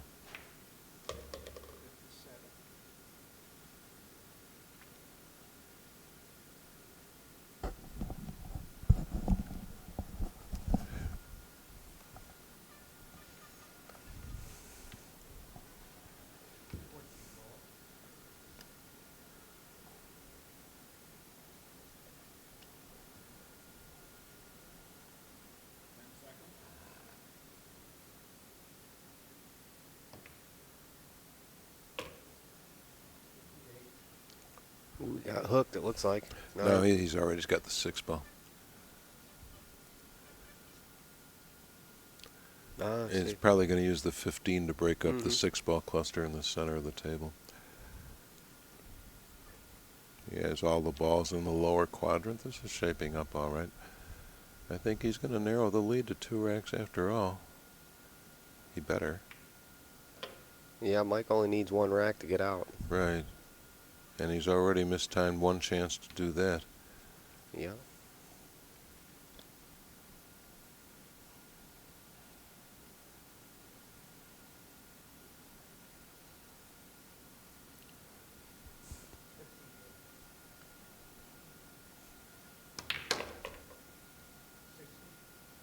Watch out. Hmm. Well, the 5 ball bailed him out. Got that insurance policy there. Paid off.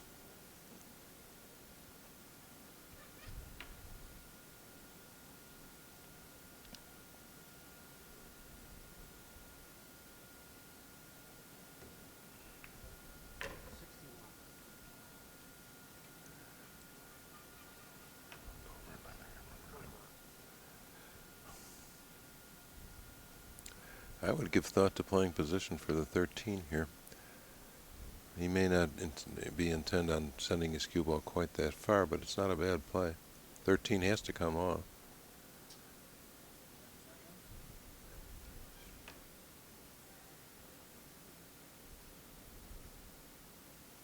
He may go into the balls. He tried to. He tried to and bent the cue ball a little bit too far. He's lucky he got a fortuitous kiss out of that 13 ball. He could have stuck on top of it. Well, here all he's got to do is float over to the left side, and he's got several shots. Right, looks like. right. And it's desirable for him to be on the left side here.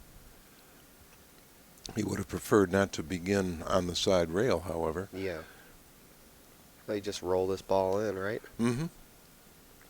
Nice and easy. You'll float over there if you try to jam it. He'll get, nice and easy and get that 30-degree deflection from the original path that we were talking about before, just like this. Oh, look at this. Well, I didn't expect him to go through those balls. Neither did he. Yeah, I don't think he wanted that either, but he can fire that 4 ball up in the left-hand corner. Or the 7 to the right. Mm-hmm. He's going to take the 4.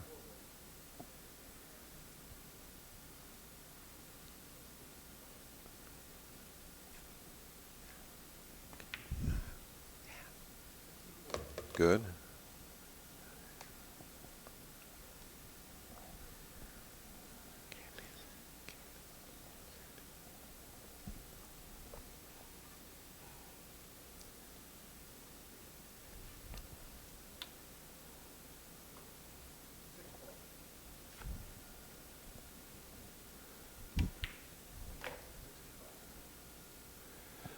Actually, Charlie has played these last 2 racks rather nicely, and he may be developing the flow that I've been saying is missing.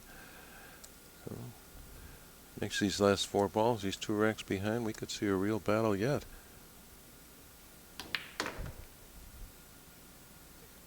.66, my friend. This would be the second 100-ball rally of the day.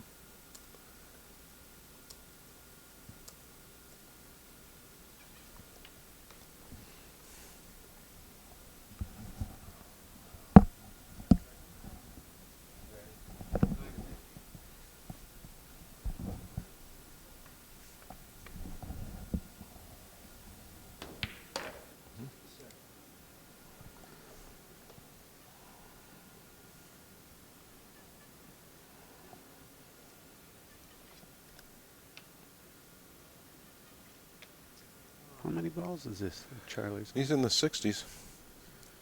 I know that he passed 50. And he's closing to within 2 racks.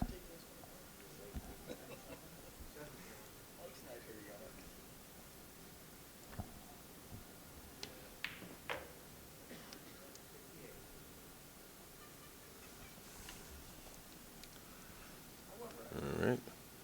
The DiLiberto pattern exists. You have to hit this with a little bit of left to retard the angle of rebound off the bottom rail and come around that 11 ideally.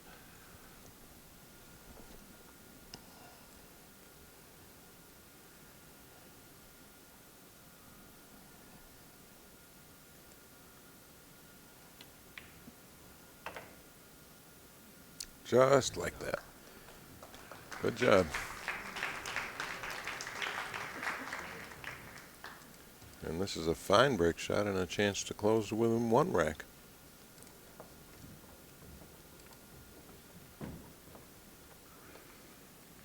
Pressure mounts with these break shots when your opponent is within a rack of game. You've got to get clear. How many times have you seen an opponent come back to this and then stumble when it's their turn to go across the finish line? Oh, lots. Lots and lots of times. You get in your mind that the game is to catch up to the guy, not to 200. Right. I don't know why they feel the need to clean the cue ball every rack, but I guess it's all right. I don't know what's getting it dirty. Why don't we have a separate person to do that with all? Yeah, we might as well add departmentalism? to the staff. There's an opening here. Let's see, how would we aggrandize the title? Sphere Sanitation Engineer. There you go. Spherical engineer. Yeah, spherical sanitation engineer. There we go.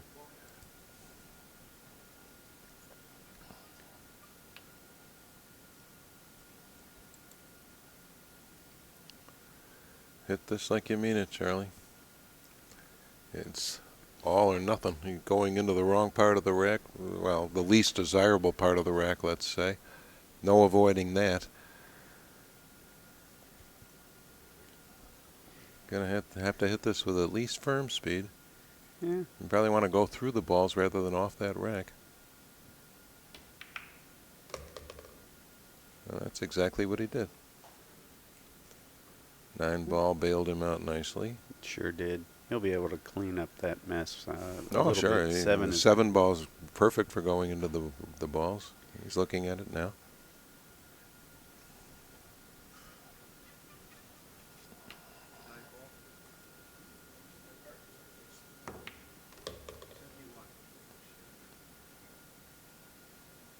If he's thinking about a break shot here, I think he's a little bit too straight for my taste. He is, with this ball, he is. He has to consider taking the 8 and maybe just setting up for that. 8-ball's got to come out of there anyway. It's blocking 2 balls from the pocket. Go from the 8 to the 7. Save the 10. Or whatever ball that is right under the 7. None of that for Charlie. He's looking at the deuce to do some work here, huh? The deuce to break up the 3 balls just underneath it. And I think he's going to hit this 12 ball square in the face too when he makes this ball. Yes. Oh, He's wow. not shooting, he's shooting the 8. Going to do what we were talking about originally. 8 to the 7? No, he's going right into the sack with the 8. And his reward is he hit one He ball got clean. 1 ball out. That's not much of a yield. The 1-6 can be made here if he needs to. I think I'd rather see him do that than try that ball on the side.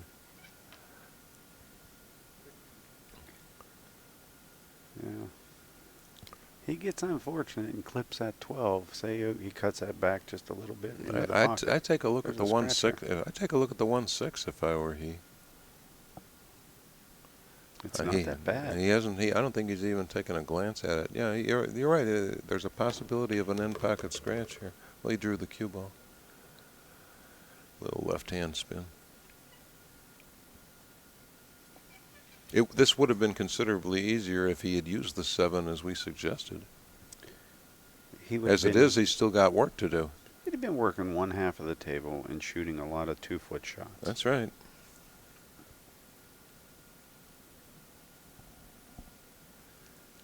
And this match is 3 hours and 40 minutes old, but it's been worth it. It's tightening up here. It's going to be 1 rack down after these 14 balls, assuming he gets the rest.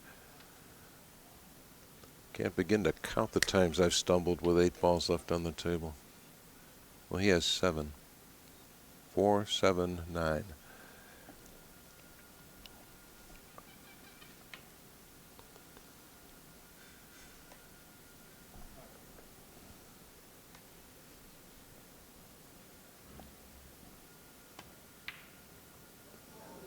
Uh-oh. And he flat out missed that.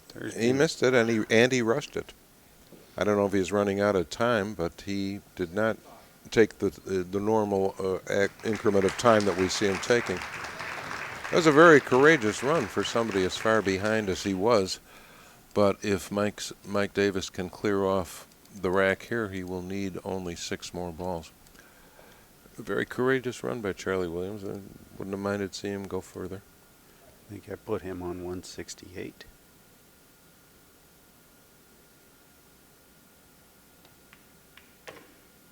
Could be wrong. Wait a minute. 3. I don't think that's 9. right. That is not right. 2 less.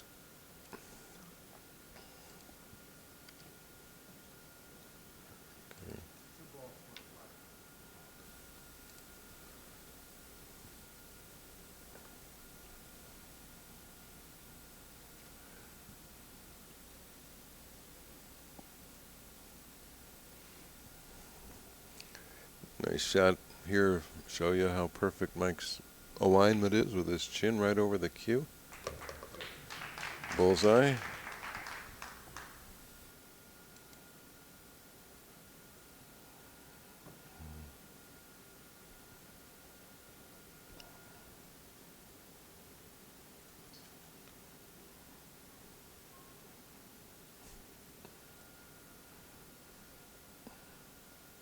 Sometimes that's the hardest thing, is to come in and clean up another player's mess. Yep.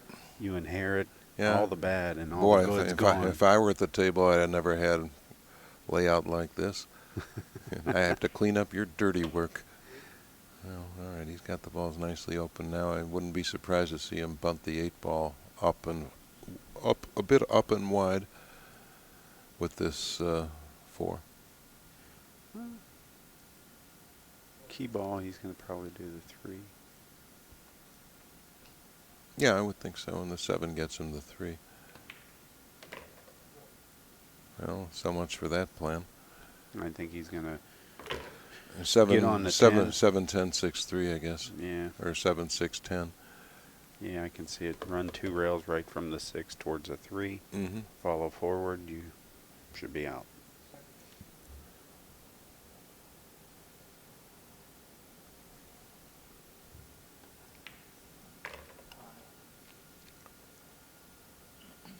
He's going to go ahead and get to 6 Mhm. first. Nothing wrong with this. Nothing wrong with this. And bear in mind that he does not need a sledgehammer break shot. He only needs 6 balls once this rack is gone.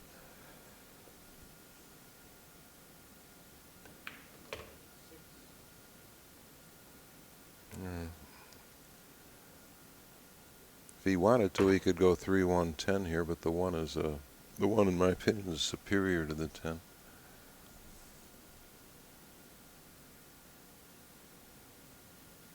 I like the 10 coming off the 2 bottom rails with low lift and getting on the 3, or maybe 1 rail. I like 2 rails. I do too. When you're going for side pocket clearance, you seem to run into the angle a little bit better. Well, he went 1 rail, and oh, that was really a sweet, sweet rendezvous.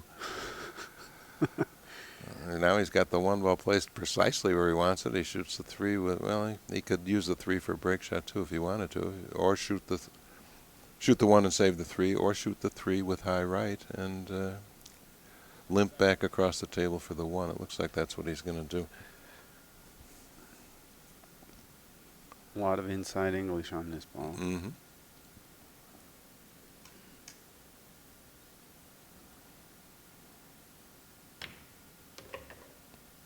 Oh, All right, 3 rail draw.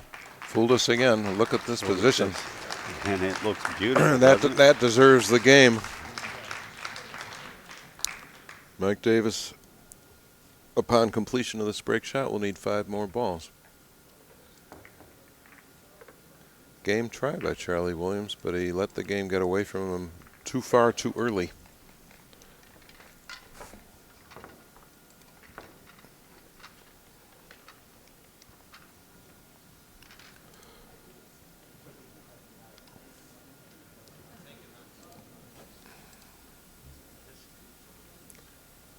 It's possible Charlie Williams got spooked by the shot clock his last shot. He rushed it quite visibly. He did. It wasn't his smoothest hour. It He wasn't looked smooth. It wasn't confident. There were flaws in the delivery, which led to the flaws in the result. All right, going to draw into the top 2 balls here and try not to go too far up table. Or maybe he'll go through them like he's been doing. He's fooled us a number of times this game. Well, he's stuck right there. Look out. And he's got the 6 ball going over a ball. Well, I think he's got the 15 going over a ball. I think that's all he has. That 8. Oh, the 8 interfered with it? Okay. Yeah. He should be thankful he's got anything.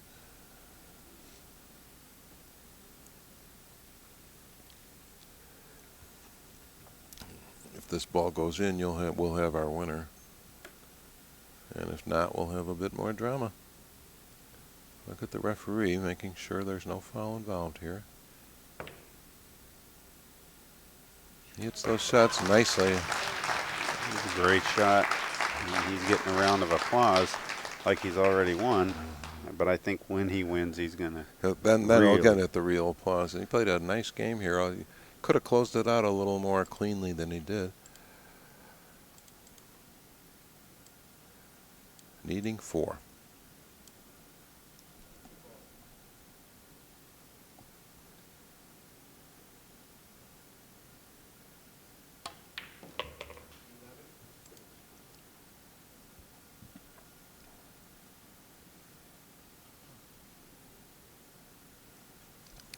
I would think the 12, 5, and 7 will be his last 3 shots.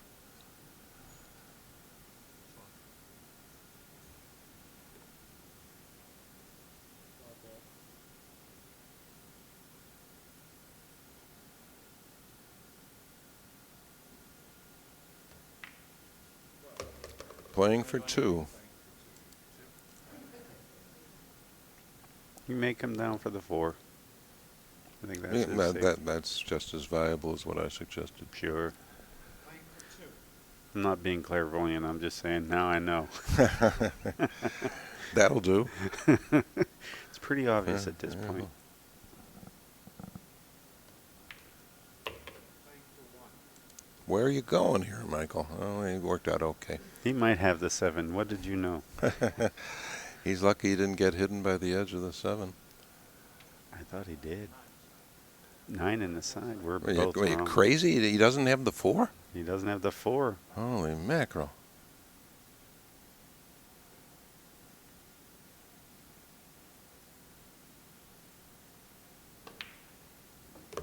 And any all ball will do. So we will be bringing you a final of Mike Davis versus Thorsten Homan.